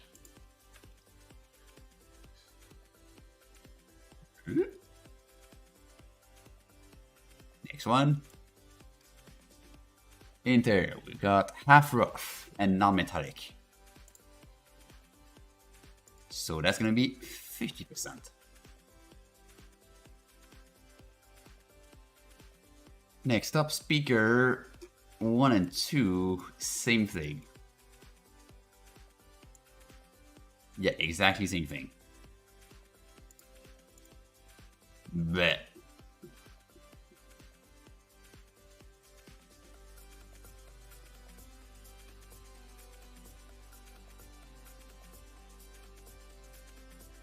Then the beak.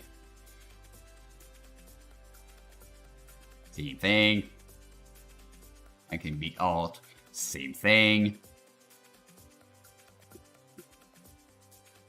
Further, I think a big interior. Okay, that's gonna be fully rough.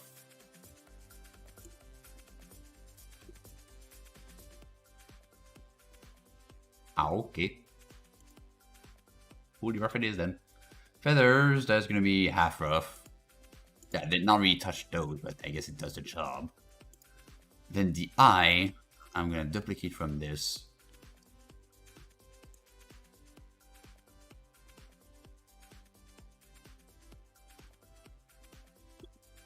There you go. The leggy, is it the same everywhere? Okay, everything's the same apart the roughness 0 here.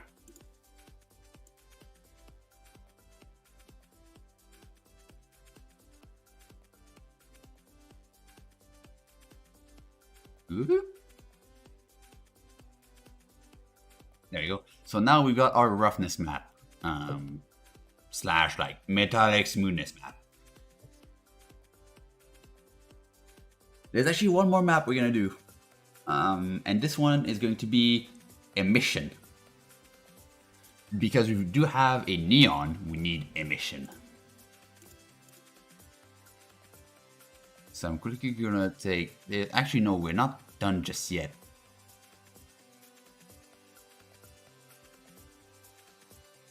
I mean, I can do the emission now because anyway, there's just one emission thing. So I'm just gonna create one called emi. First, I'm gonna export this just as a preview. And an emission, I want absolutely everything to be black. But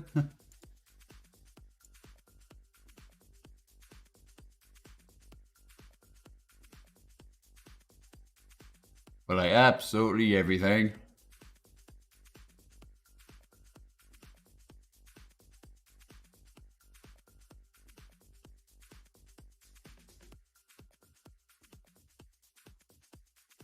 I don't say it.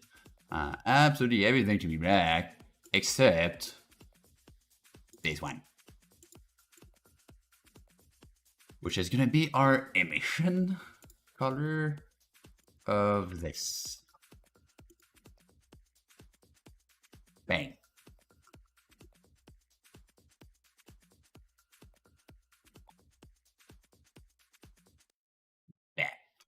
There you go. So that's gonna be our emission map. Just one tiny square in the middle. Perfect.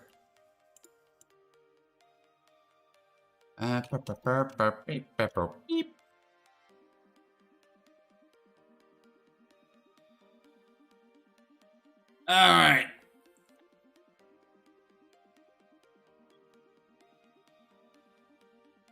Let's go see how it looks in here. So refresh this and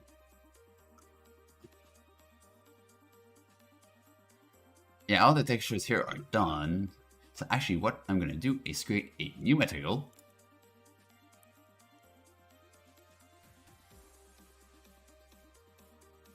Called Astronaut Main. And which I'm gonna take those textures and also the emission. So I'm actually gonna do this. What's the strength of the neon? This. Put it here. Okay, I'm actually gonna open the emission texture. So now we can plug the color here, the metallic here, the roughness here, and the emission here. And now in theory, we should be able to delete every single material. And it is not gonna look whatsoever different. But just in case, just to not lose it, I'm actually going to take all of these. I gotta add the material here, material there. And that's not the one I wanted. I wanted Astronaut Main.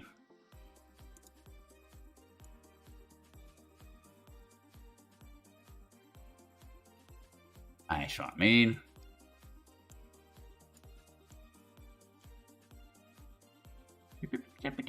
Can I just... No. and I strong main. Alright, so I'm gonna actually take all of these and dupe all of them.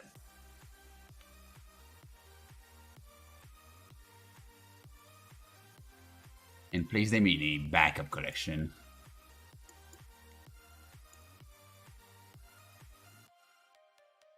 So I just go in the scene collection, right click, new collection. It's gonna spawn down there, backup. And I'm gonna drag these 4 into the backup. And I can hide it. This is just a backup in case something goes wrong. Did I take the visor too? I'll take this as a no. Can I, please? There you go, thank you. Beep. And just uncheck this so that way it's not gonna be like visible. So now we just have to remove all those materials and it should not look any different. So let's test.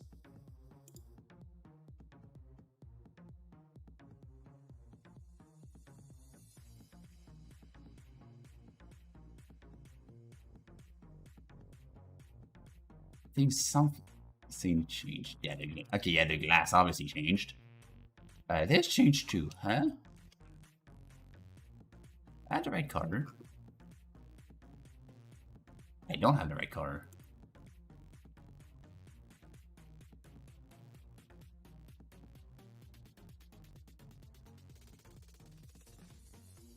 That means 1, 2, 3. Wait, I do have the right color. Oh no, I don't have the right color. Eh?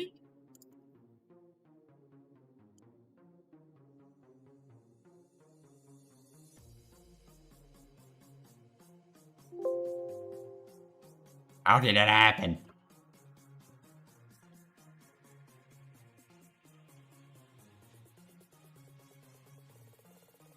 Let's just again. That. There we go.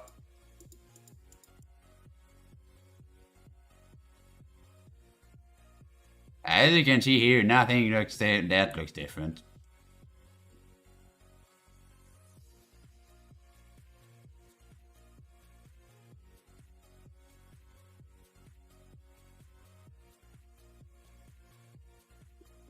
Is it supposed to be like that?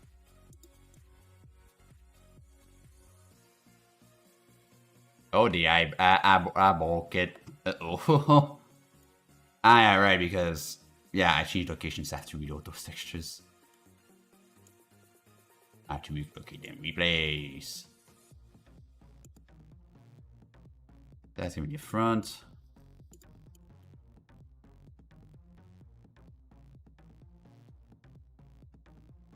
What?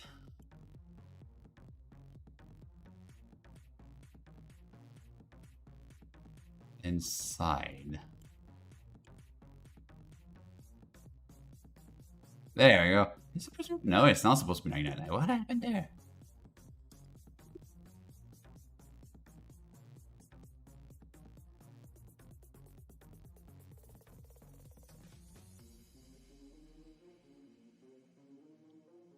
Yeah, I did. Okay, I did make something wrong here. It's not like the UVs are gonna be different anyway. Can I please just get this? Thank you.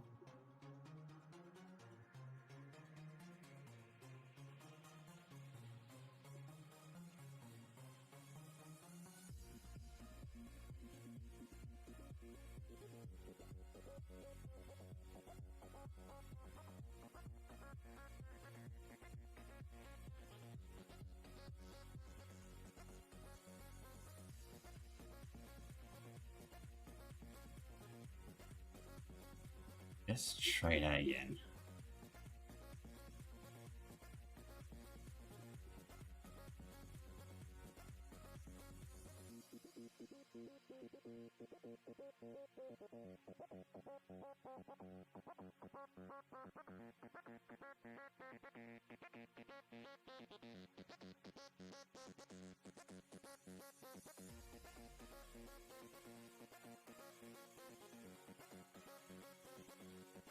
We need to go wider even. Oh boy.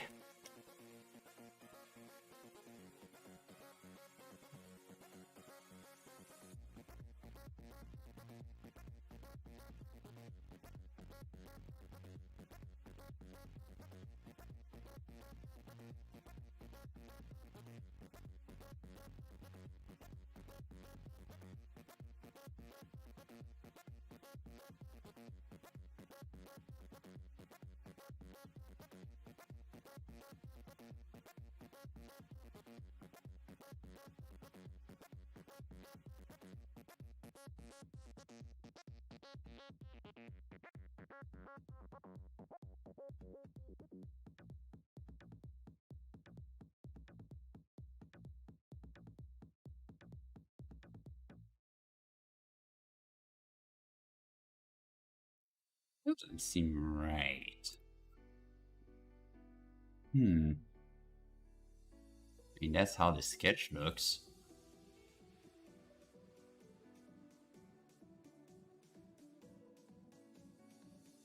I said I don't have to change the UVs at least. That's good. Oh boy.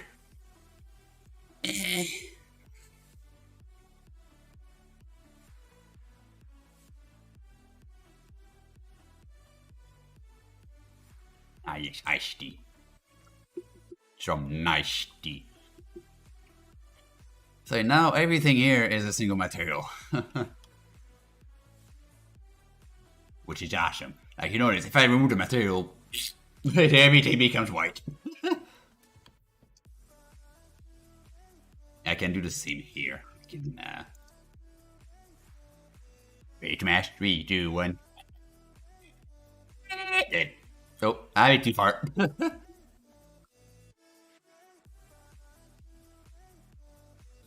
And then the backpack gauges, I can also...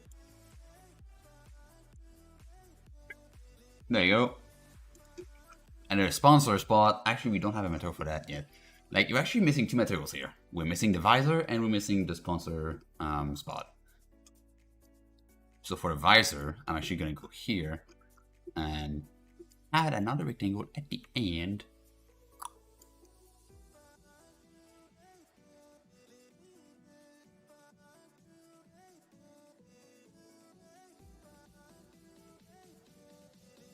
And this is going to be the sponsor spot. So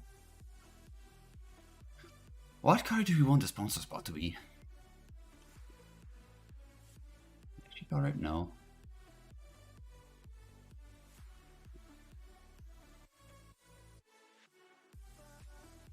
I might do this. That color seems good enough. I'll take this. And I want it to be smooth as well. So sponsor spot, bang. Alright, so we got sponsor spot bit.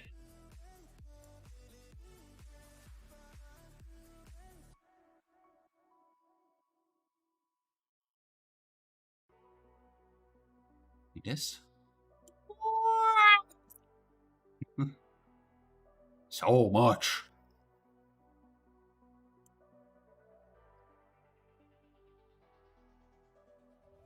There you go.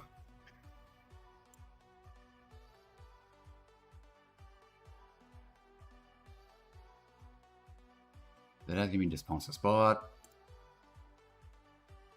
And we can add the textures later. Because that's gonna have a lot of textures.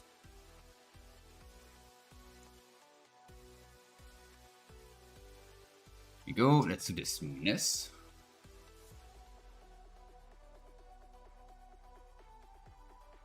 Ah, come on, really? No, it took the wrong one.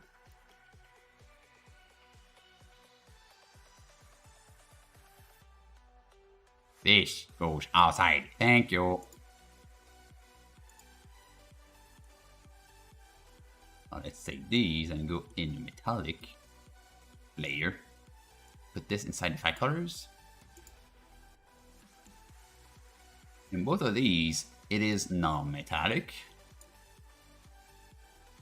And I'll put at like 95, I think. And the emission is the same. I am actually gonna save it too. Nice. Run up. Heck, that would have been bad if if the software crashed. I mean, we've got auto saves on there, but just in case. And then just blap. I forgot to update the smoothness. Blap. There we go. So we got this, and now we actually have to do the glass too. So this and that will be the glass. This and that.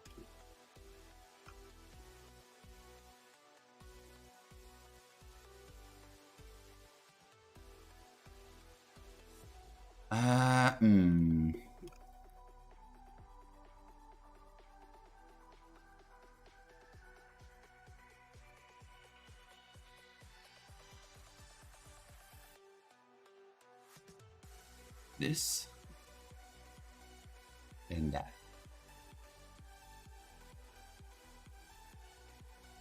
Yeah, so okay, no, the glass is not mirrored. That is going to be a second material slot.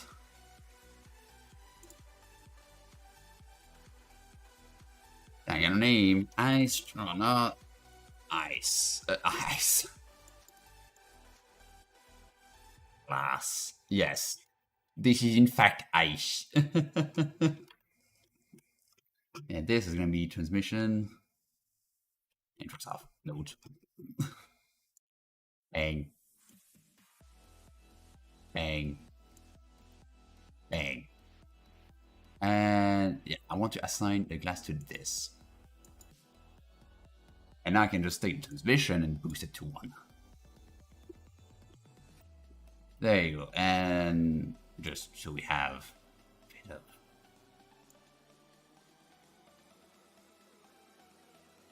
relax a little bit.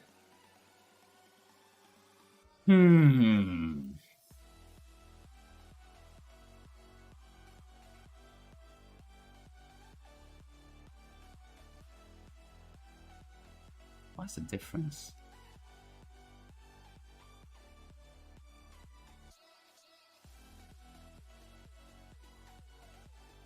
Ah, because I set the alpha to smaller, yeah.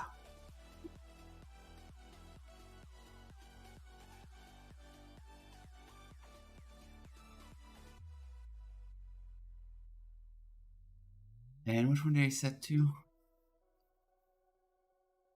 Yeah, we had to touch any of the settings once we do the shader for it, but alpha blend. Alpha blend.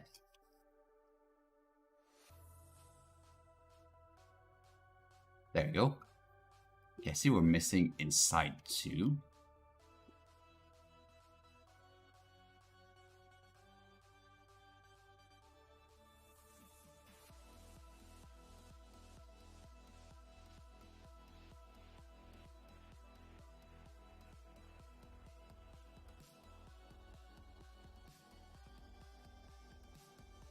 Yeah, assign this to glass. Bang.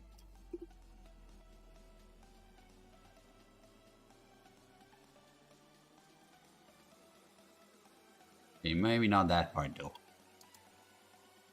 Because yeah, this is actually gonna be out 1.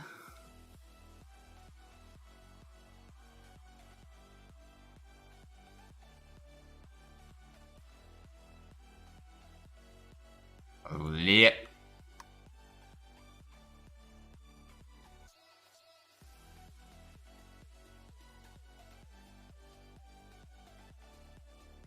So glass is taken care of, I think.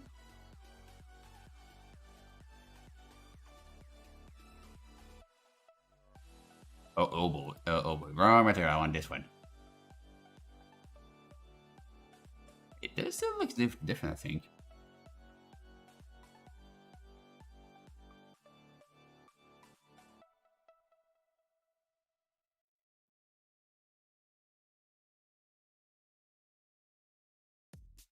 I need the roughness. Maybe it does work.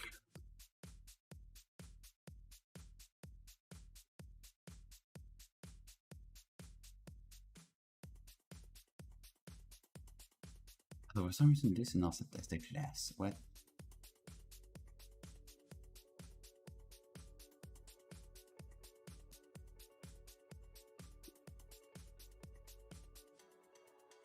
No, is it? It is. What? Did I say metallic by accident?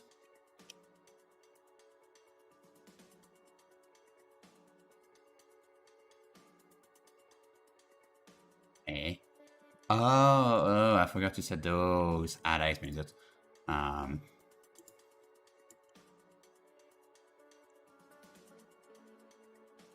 ah, that explains it.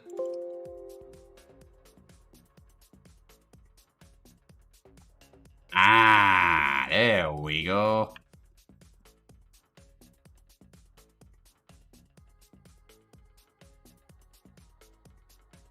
I think in terms of textual work, like the only thing we're really missing here is the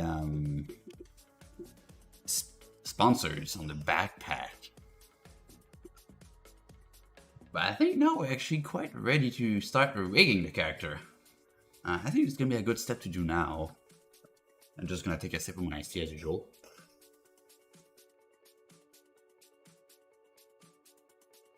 There you go. So I can get off the this layout. And yeah, now we're gonna actually start to rig this.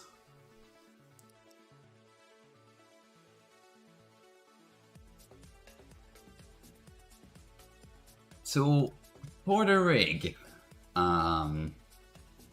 just as a little starter explanation, the rigging is the process of putting the bones on the avatar and then assigning the vertices to those bones. So that way you can move the bone and actually move the character. And we're gonna first place down the bones in a specific structure. And after that, we're gonna weight paint the vertices of the avatar on those bones.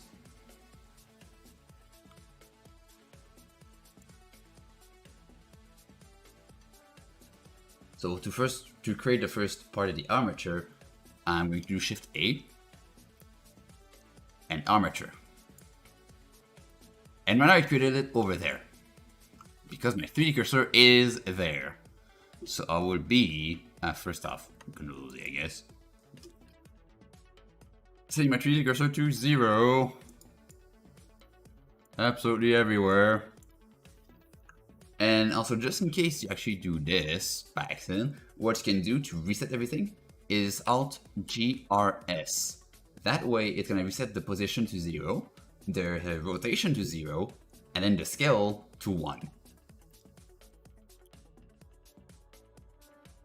Actually, I guess we can do that as well on our avatar. We can just be sure that GRS on every single part of the body.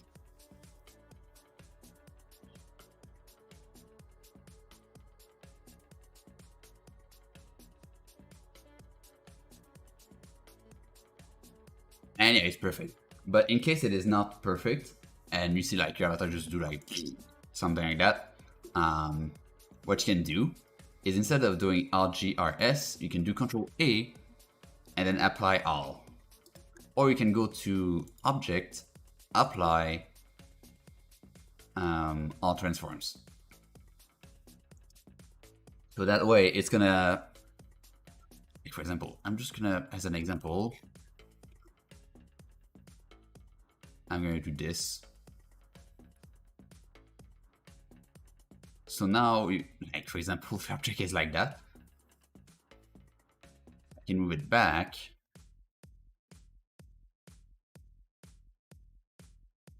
Just as I'm able to like patch it back. Like so, and then I'm gonna place my 3D cursor in the center. I can actually center it perfectly. So now it's back. But you can see the origin is like over there. like you can see the scale is if I can select it, item. You can see location is not correct and the scale is not correct. It's not 0, 0, and then 1. So if you do object, apply, and then alt transforms, you can see that the location got reset to 0, rotation to 0, and the scale to 1, but the mesh itself did not move. It is still in its original position. So you should do that before actually doing anything else. Because my thing was already perfect, I don't need to do that. So what I like to do, let's start rigging and putting the bones in. And also be sure that this one too is also 0 location, 0 rotation, and 1 scale. And then you can enter edit mode and start editing stuff. So the first thing I like to do is place a root bone. It is not required for games, really, but I do like to put it just in case. For like animation stuff and things like that, I like to have a root. Especially when I want to like do the thumbnail and have IKs to fast, like make it easier to make the thumbnail.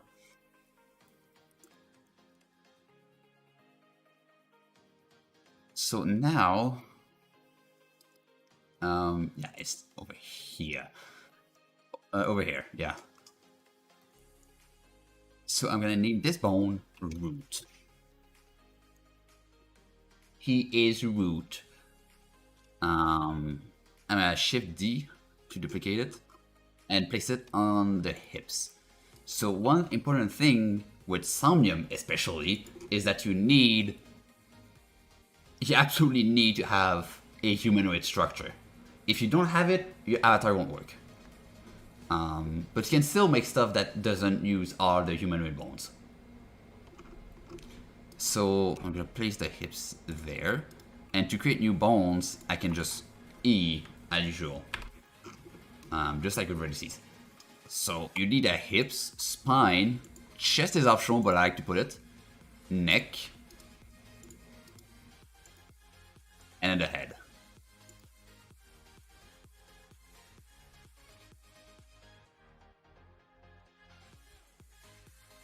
And actually this time I'm actually trying to put the bone like crooked like that.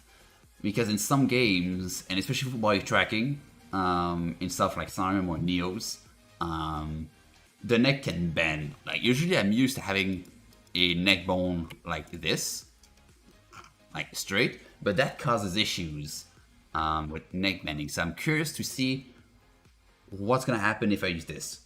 Like worst case scenario, I can just go in Blender and readjust the bone to be straight, but I do want to attempt what is going to happen if I do this. Like I could try with my new avatar too, but we'll see. I don't know what's going to happen, but I feel like it might help for full body tracking, and especially because this is a humanoid, it can absolutely help. In my opinion, I think anyway. Don't take my words for it, because I don't know. We'll have to discover together, I think.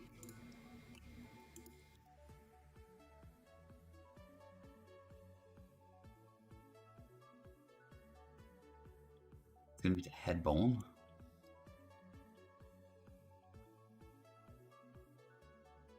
I don't have a jaw, so we're gonna use blend shapes for these. So now let's start renaming bones. So hips, spine, chest, yes, chest with a cap. Thank you. Neck, and then the head.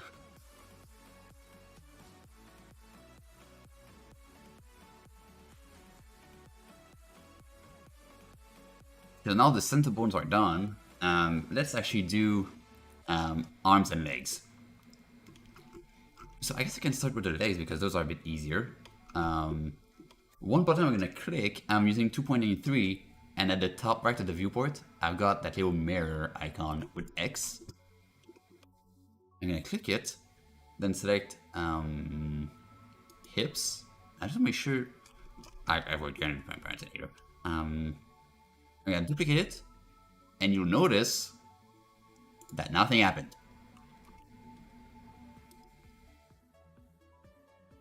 Because let's first rename it. That's gonna be leg dot L dot L, and we dot L or dot R depending on the side. L for left, R for right. So now, well, I'm actually gonna do that leg first before doing anything else.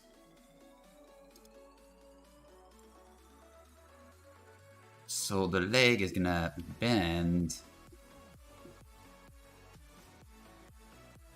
Yeah, okay. First, I'm gonna go back to the shading and go to the material.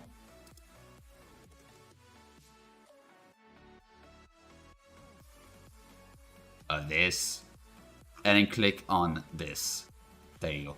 Because also a thing, if you use the like regular like solid shade viewport, with the texture mode enabled, it's gonna actually take the selected texture in your material as the one that's gonna be displayed. So right now it was on smoothness, so it was displaying the smooth textures, which is a bit wrong. If I click on color, it's gonna display the proper color texture. So that's what I'm gonna do. There you go.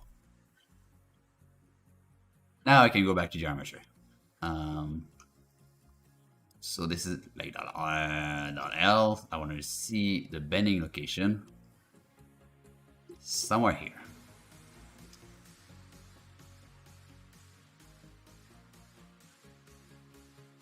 Take this here, move it to the knee.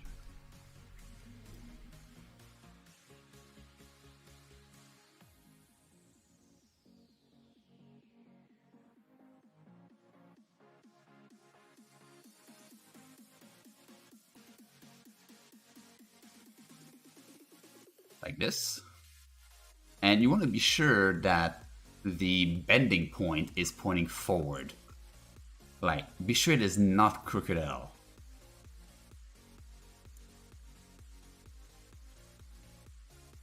Because right now, if you were to bend this, like in my current setup, it would bend correctly. So it would bend backwards. But if the bone was instead like this, so crooked on the side, then it would bend like this, like this, which is wrong. So that's how some people have the crab walk. We call it Somnium, because the bones are not set up correctly on the legs. So that's a tip for you. Don't do the crab walk and set up your legs correctly.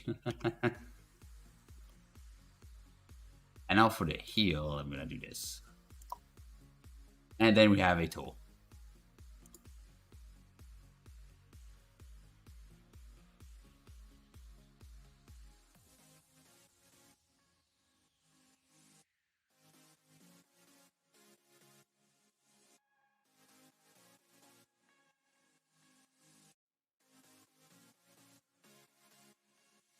That's a good toe, perfect.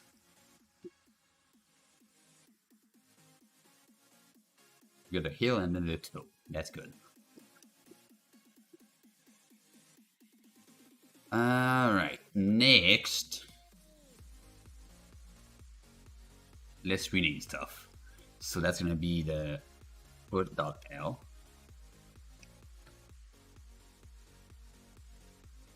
Foreleg.l. I usually call it foreleg because like forearm and arm, so leg and foreleg.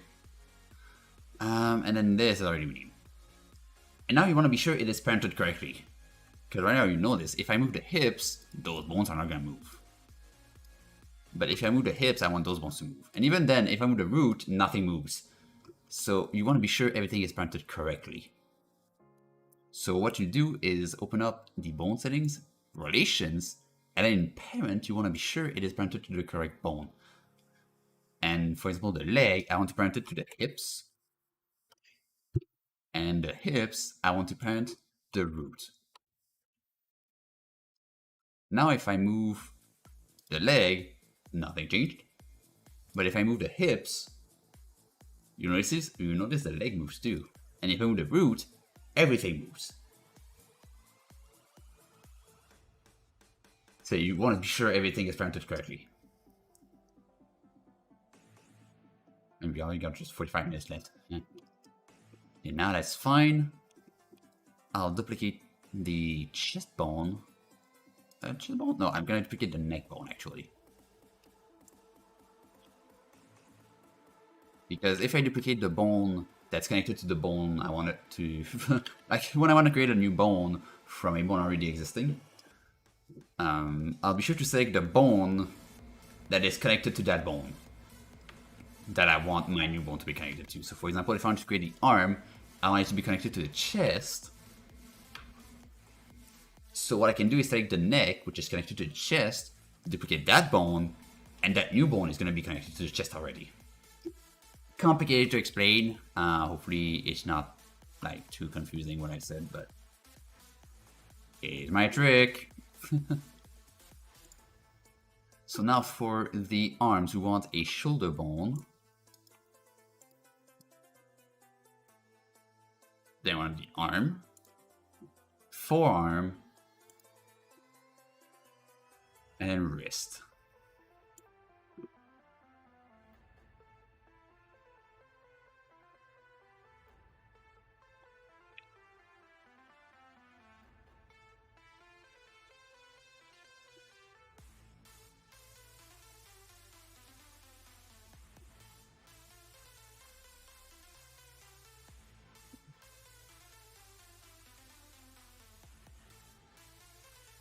Now I take a shape of my HD.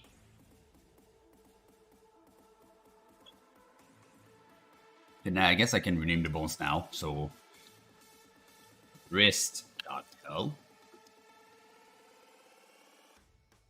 forearm.l, arm.l, and then shoulder.l. And now obviously because we got 5 fingers, we have to do 5 fingers. Like, you don't need every single finger bone. I think at least the thumb, the index, and maybe the middle will be required. At least thumb and index, that I know you need those bones. But the rest I think you can actually dismiss. Because I know some games, like, I think VR Chat, you need the thumb and the index. At least at the time you needed that. I don't know now, but...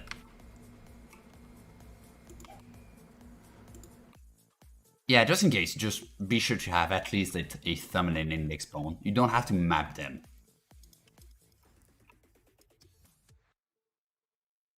You just need the bones. You don't have to map them.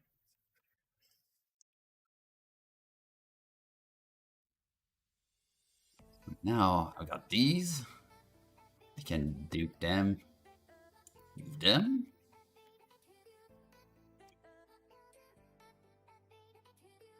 Why just do B?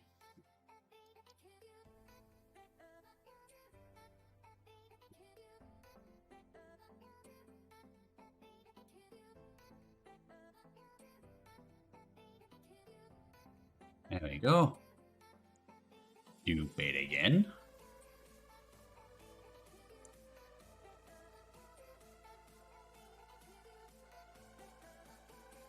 And there.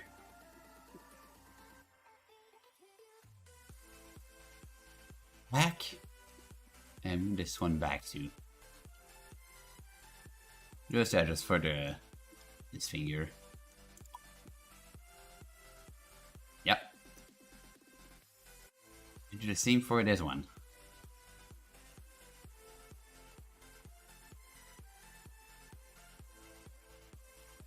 I just shrink it, right? I think I might just be able to do this. Yeah, it's already aligned. Alright, we got it. Alright, now we just need a thumb. So for the thumb, I'm gonna take the index.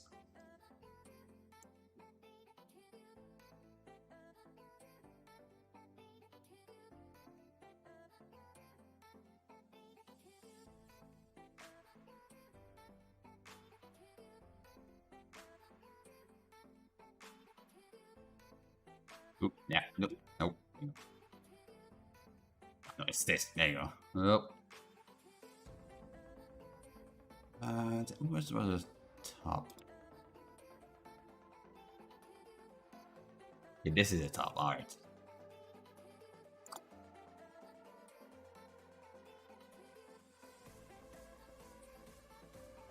There? And your thumb has 3 bones, and you know that? It looks like 2, but no, it has 3 bones.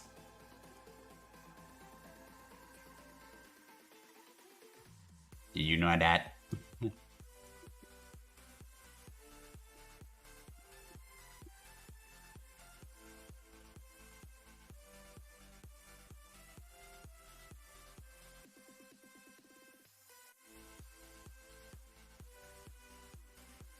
There. Alright, now we've got all the bones we need.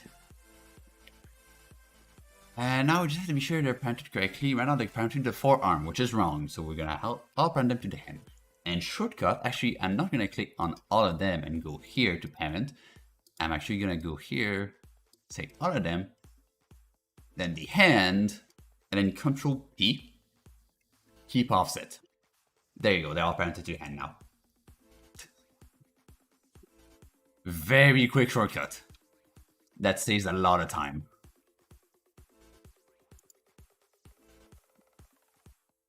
So next up would be to rename those bones. So let's go rename those. 1, because we've got 3 bones, .L. 2.L. That's gonna take a little bit of time, so bear with me. We got like 16 other bones to do. Wait, 12 other bones to do. Index 1.L. Index 2.L. Index 3.L. Middle 1.L. Middle 2.L. And then middle 3.L. Ring 1.L. Ring 2.L. And then ring 3.L. Finally, little 1.L. Little 2.L. And little 3.L. There you go, now we got all our finger bones. That took some time. So the next step, we have one side of our avatar done. But we still need the other one. But we're not gonna do the other one. Actually gonna select all those bones that we just did, minus the middle ones. Then press space. No, not space. I'm gonna press W. And go to symmetrize. Done. So if you do double, it might not be W for you. It could be maybe, I think, right click, but else you can just press F3 and then symmetrize. And what that's gonna do is that it's gonna mirror on either on the x-axis your bones. And as you can see, if I select one of the right side bones, you'll notice that it now says .R instead. Because Blender recognizes the .L as .left. So when you symmetrize, it's automatically gonna swap the .L to a .R, or a .R to a .L if you're doing the other way around.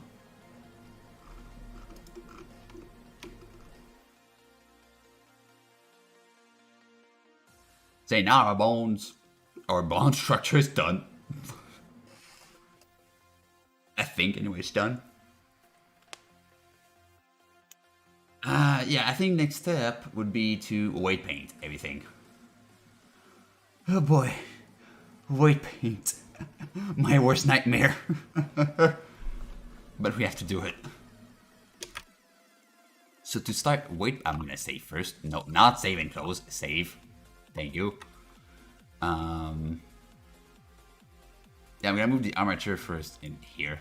That's gonna be a smart move. Voila. And I'm gonna start also merging some meshes together. Like the meshes I've already like mirrored. Like this one. No, this one's gonna be. No, I'm gonna merge it because we're gonna use a shader anyway. So this, and this.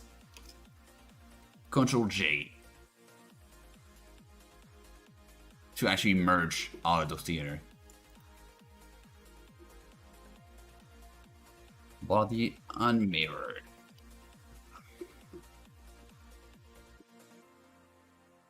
There we go. So anything that couldn't be like mapped because of a mirror, we merge them together. Oof, wait paint. Wait paint, yes. We're gonna wait to paint. But wait, yeah. So we've just placed our bones, so we're gonna map those vertices on the avatar on those bones.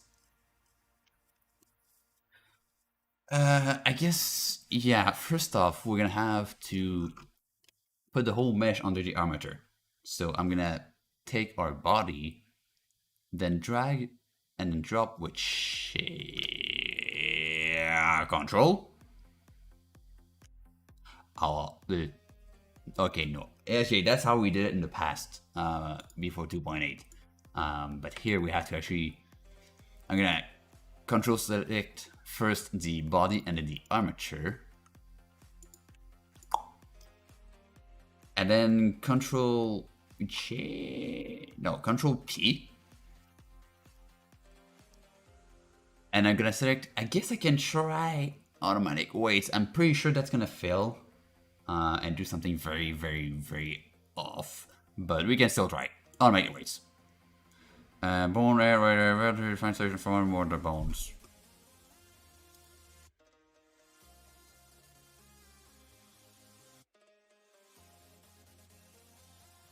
Well, guess who's gonna do it manually, huh? I wonder if it's the mirror that's messing it up. Let me try. Is it the mirror that's messing it up?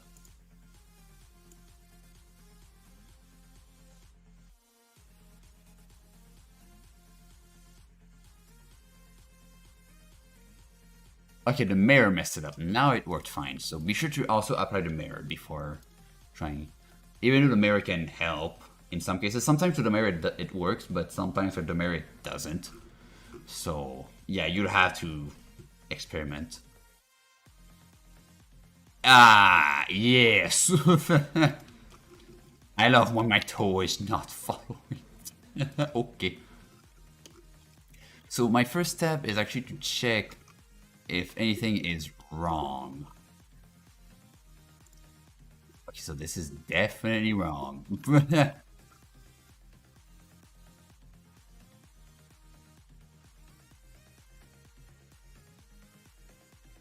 What? You know what I'm gonna do actually? I'm gonna try to remove everything here. We gotta undo this. I'm gonna actually try to separate the bird, because maybe I want a rig with the bird too. Like maybe I like a bird animation inside. So I might do the rig for that too and do like the full weight paint next episode. Because yeah, we definitely won't have the time to do any weight, like all the weight painting this episode. So I want to try that.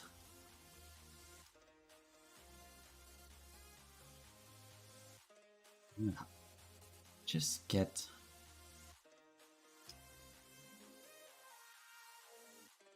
I just want to get the bird. So this is going to be a rig on its own, I think.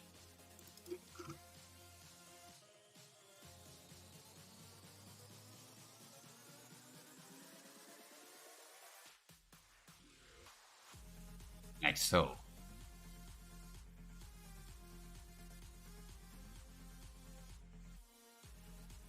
It's a pilot. So that's going to be another rig by itself.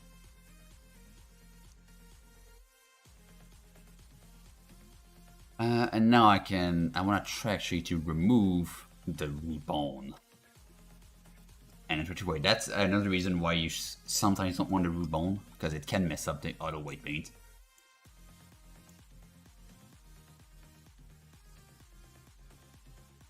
They're gonna try like that. Bang, bang, bang. Oh,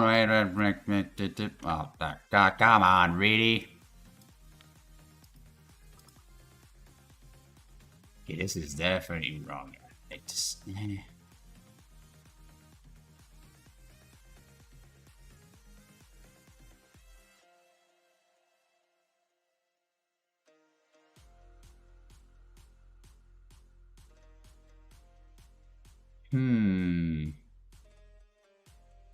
want to do everything manually, that's the thing. Like, this is gonna take a whole while to do manually. Oh boy. We might be on 3 episodes. I don't know. Like 3 episodes of white painting, are you ready? I'm just gonna rig the bird, I think.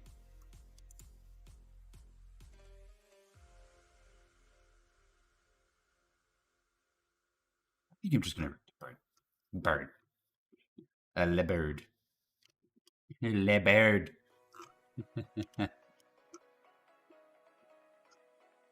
So you can see that there.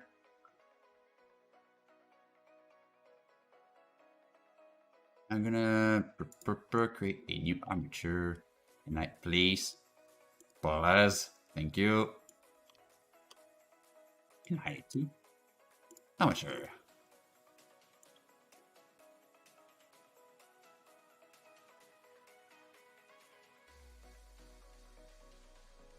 And this one's going to be for the pilot.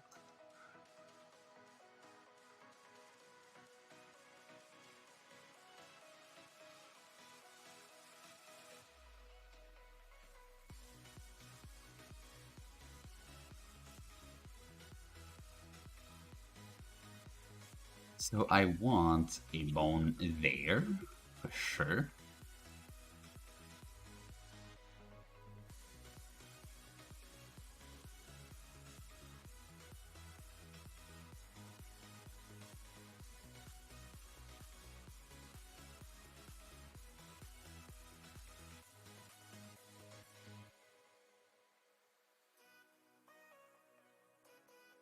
There. Alright.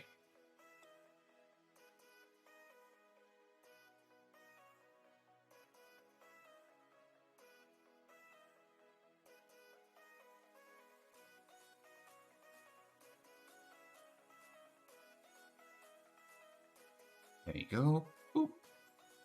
So those are going to be the handlebars. So I'm going to move the handlebars like this. Just what's the actual restriction? Actually, let me just double check the restriction. The restriction sheet. How many skin meshes? Okay, 2. You end up at good.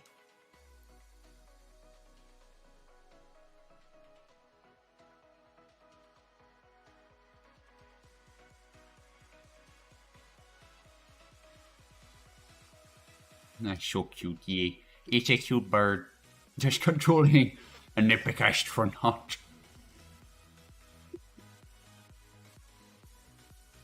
And I do want a bone for the pedal too.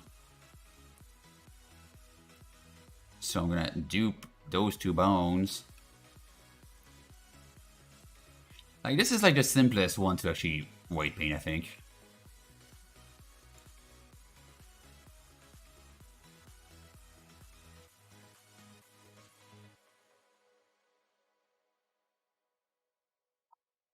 Pedals. Because hey, we don't need to actually move anything at the top, so I just need 4 bones for this. So I'm gonna name this steer.l and steer.r. And here I want to name this pedal.l and pedal.r. And now let's try to white paint this.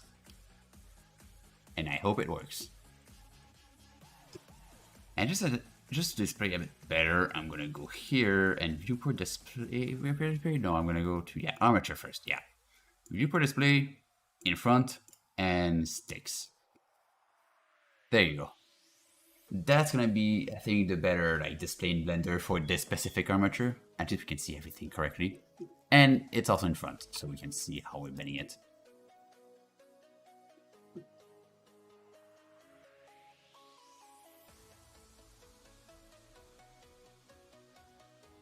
I think that's gonna work, yeah. I need to move these back.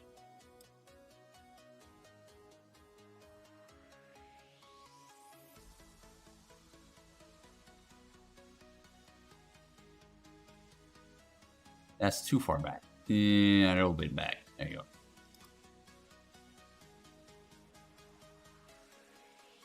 There you go. Now we can go out of edit mode, take the pilot, and drop it on there.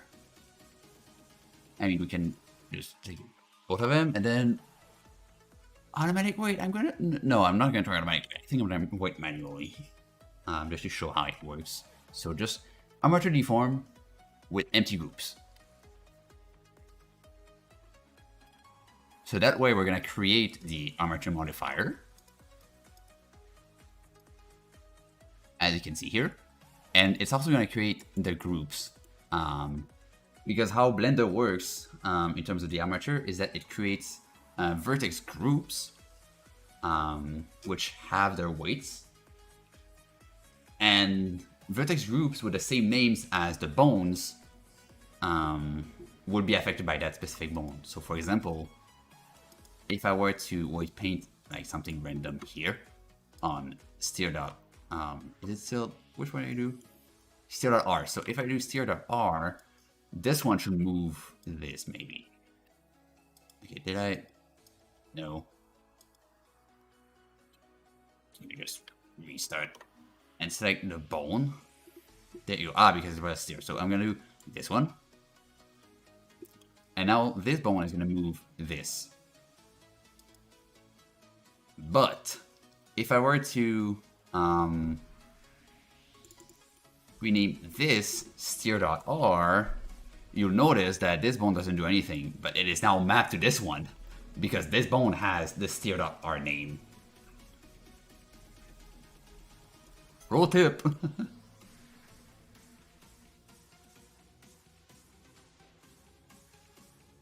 Say, I want the full feet to be affected. And actually, when you weight paint as well, like if I do this like that, you'll see this side is done, but this side not.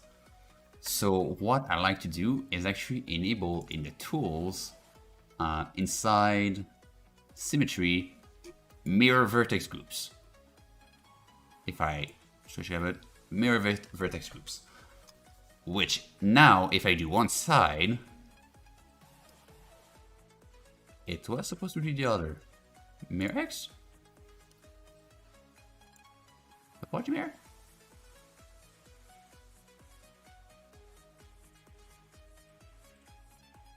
There you go.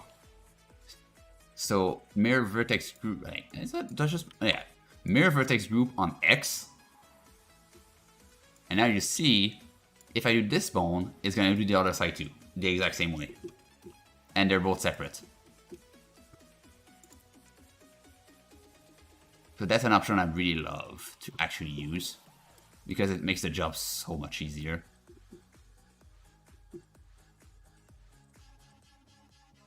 I want all of these bones to be painted red. And it's actually a gradient from, it's a rainbow pretty much. So the blue side, it is not weighted. The red side, it is weighted.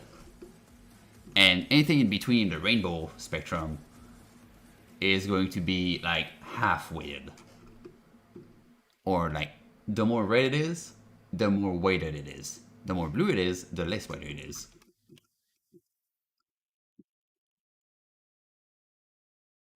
So my plan with this armature here is that all these bones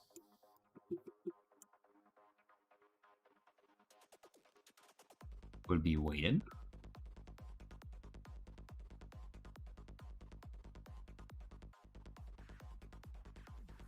Like this, like that. There should be one missing here. Oop, May I please? Thank you.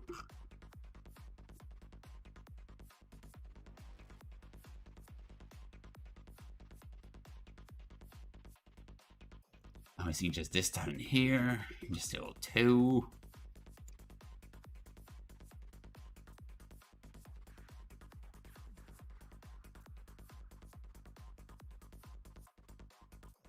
Now the whole town is painted, and I want the pedal itself as well to be painted. Because this is like a solid piece, the whole thing's gonna be red.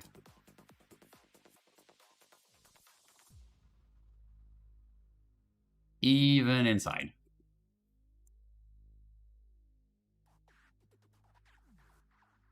So now, if I move the pedal, you see, he presses on the pedal. But obviously it is not fully perfect because obviously the leg doesn't stretch like that. So I'm gonna actually start whipping a bit on the leg too.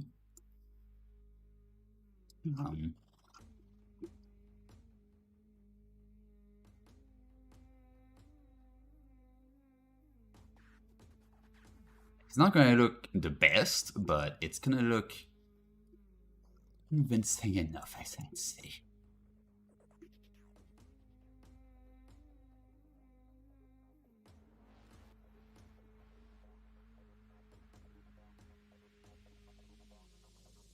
And this is why also we need a root bone on this one, especially because now it's either 1 or 0. There's nothing stopping it for like being halfway. So I'm gonna add a root bone to this. Like that is actually a good use case of a root bone. Oh, the eyes!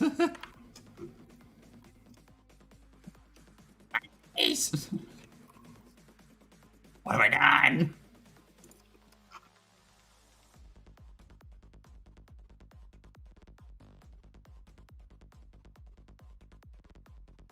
Which one is it? Oh. This one.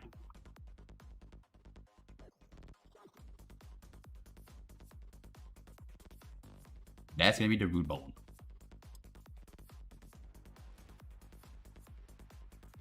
A root.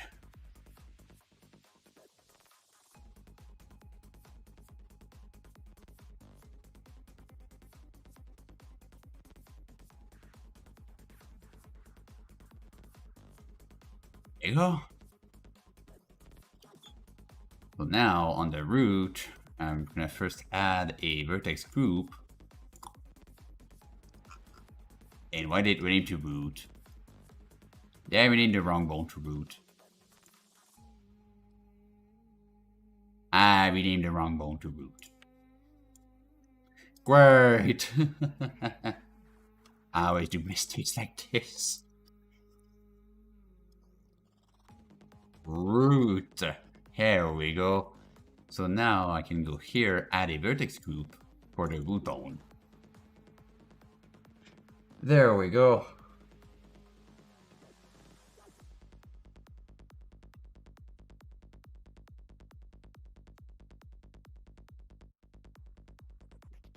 And now we can weight paint on the root bone too.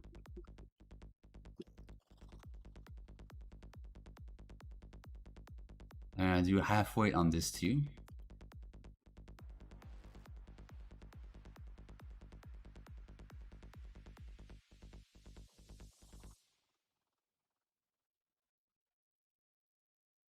Like this.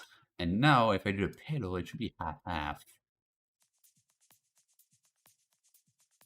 I want to see thank you. Nice. Did I print it to the wrong? Right, I printed. Did I? No, I printed. Yeah, I printed the wrong one. That explains it.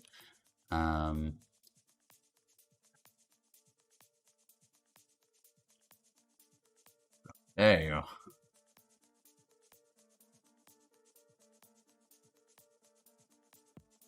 Yeah, I think it's convincing enough.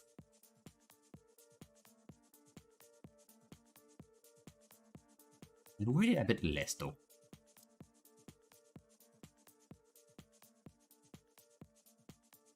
Actually, I'm gonna take... Yeah.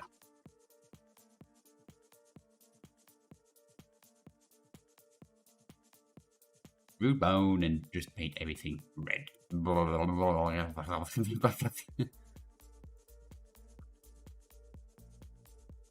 the symmetry is not there. Please symmetrize. Thank you.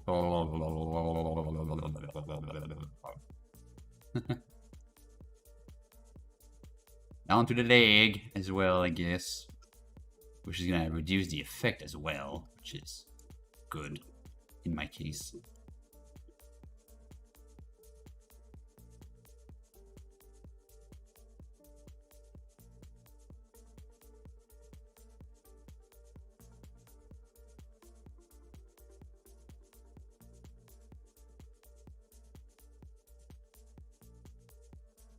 Here we have 15 minutes left.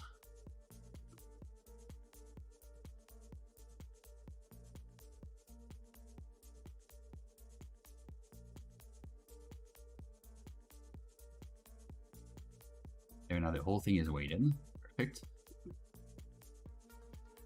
Yeah, I think that's decent enough.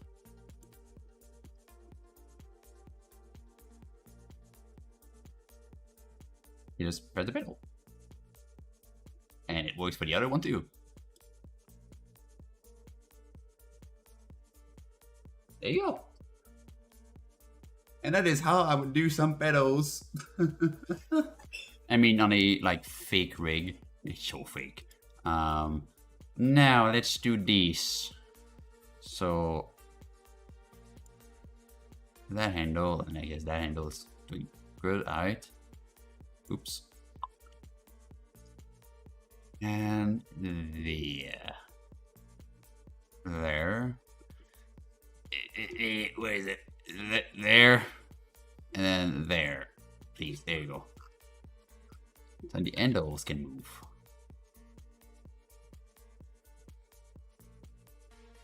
Now we just need the wings to move.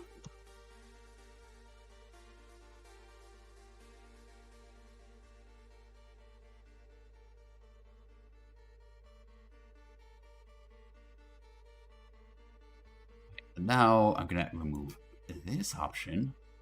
Actually, no, I'm gonna keep it just to do at least the fingers. The fingers are definitely not moving from that handle.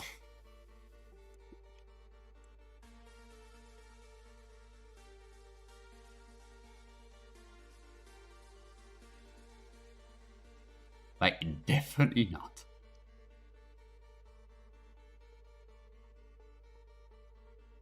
Like this. There you go. So now we just have to do some weighting magic.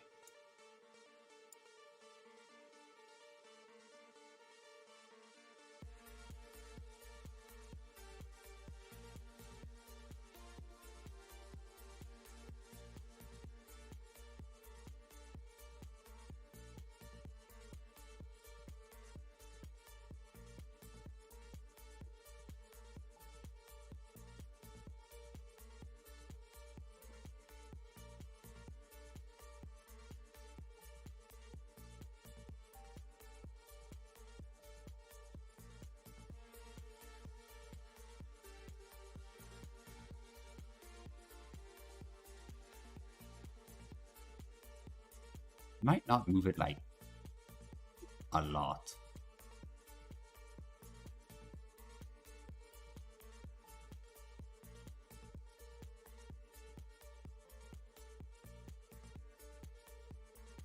But just enough to justify the movement.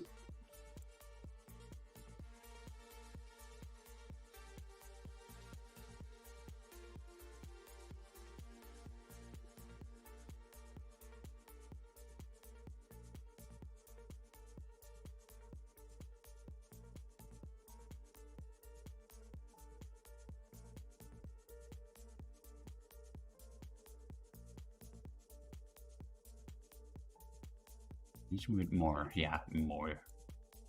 In this case.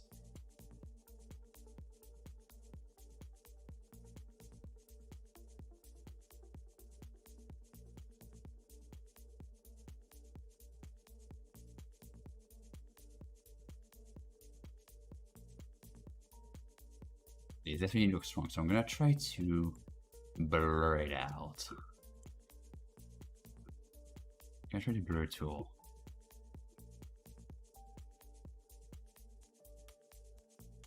Up a little bit.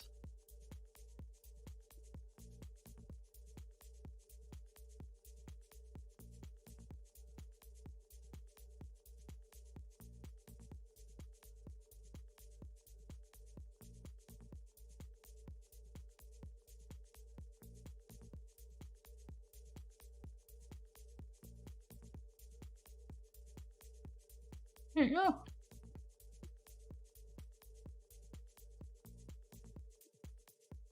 Now we got an arm that can move this thing.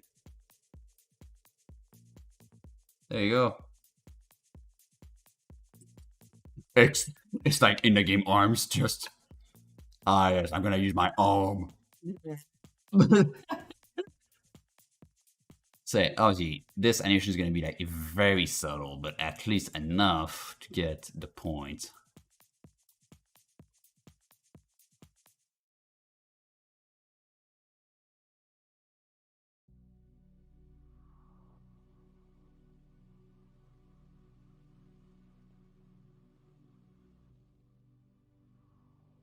So that little birdie is rigged. That little birdie's rigged.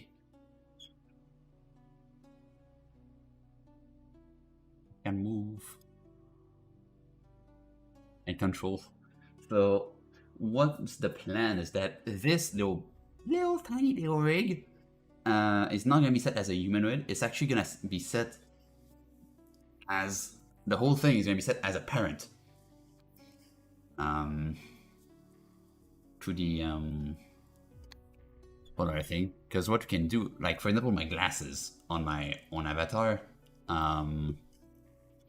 the glasses are a separate mesh for which I can just drag and drop it in Unity. I can just drop it under the head bone. That way, it just parents it fully to the head bone. And I can do the same here. I can parent the whole thing.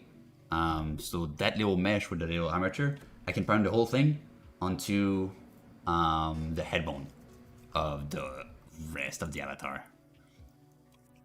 That way, because anyway, the interior is not gonna be deforming. It's just gonna stay like full solid, so it doesn't matter. This can just be prolonged in the middle, and nothing's gonna look wrong.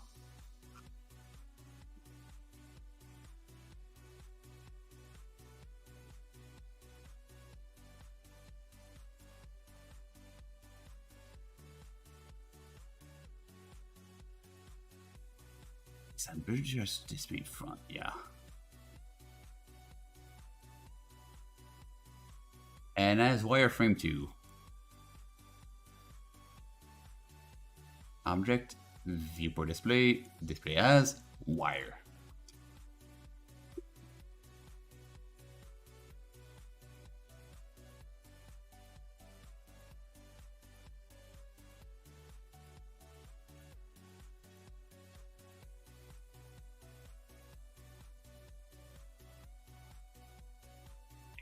So I think, yeah, I won't have the time to actually do like the rest. Like there's just 8 minutes left. I don't really have the time to start weight painting the rest of the avatar.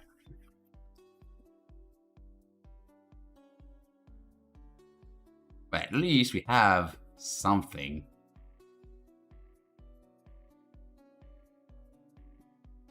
And that part of the rig does work well, I must admit. So I might just do the Twitter post now. But yeah, we did quite a lot of progress today. I'm quite happy with it.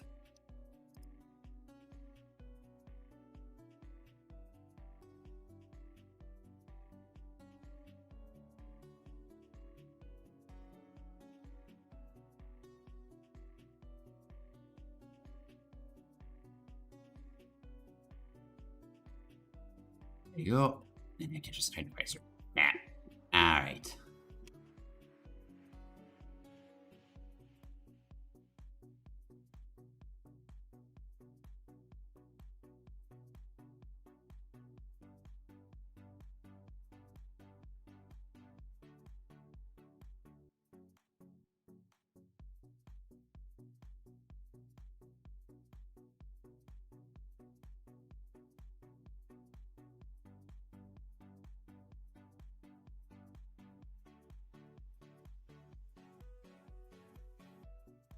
think we're gonna do the Twitter post like this.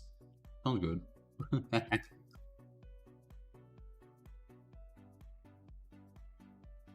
Snipping tool.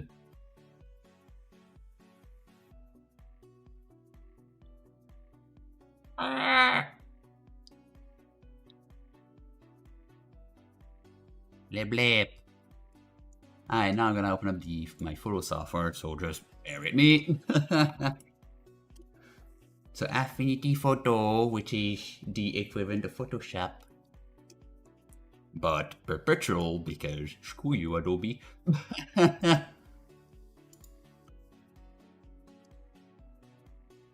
So open recent, this one.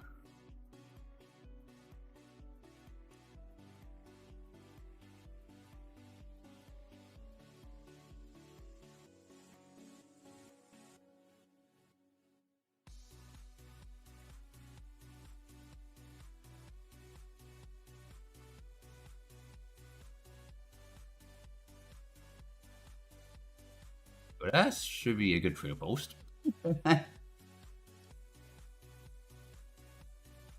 I'll just doop, doop, doop. There you go. Now let me open up my Twitter. I can close this off. This I can stay for now. It's fine. That's fine. That's fine. Boop. And I can take this.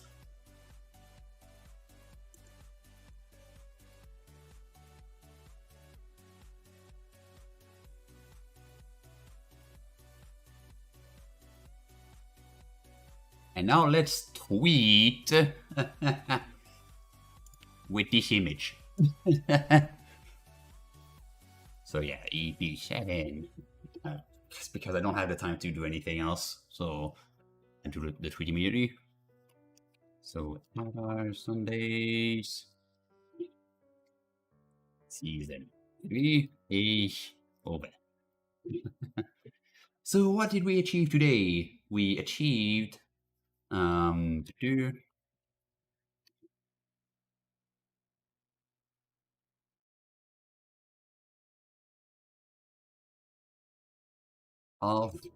achieved all the textures minus the ones or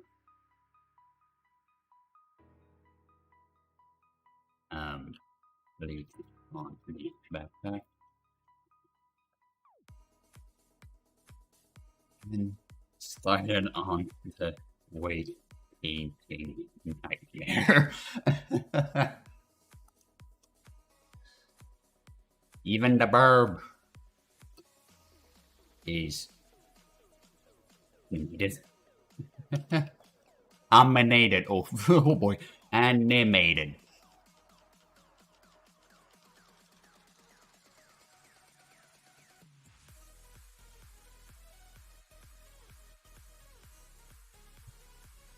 Next episode, we continue this nightmare.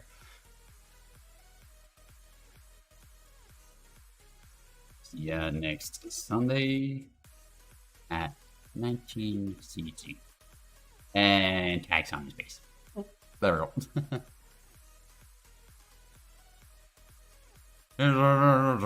Over, achieve all the textures, make a responsive place on the backpack. Oop. And started on the weight painting nightmare. Even the birds animated. Yes. Next EP, we continue this nightmare. See ya next Sunday at 19 CT. Alright, I guess this is going on the tweet right now. Blah blah. Oh yeah, I guess follow my Twitter. Yeah, just I guess because I'm on Twitter right now and stuff like that. But no, I'm gonna do a quick theme instead.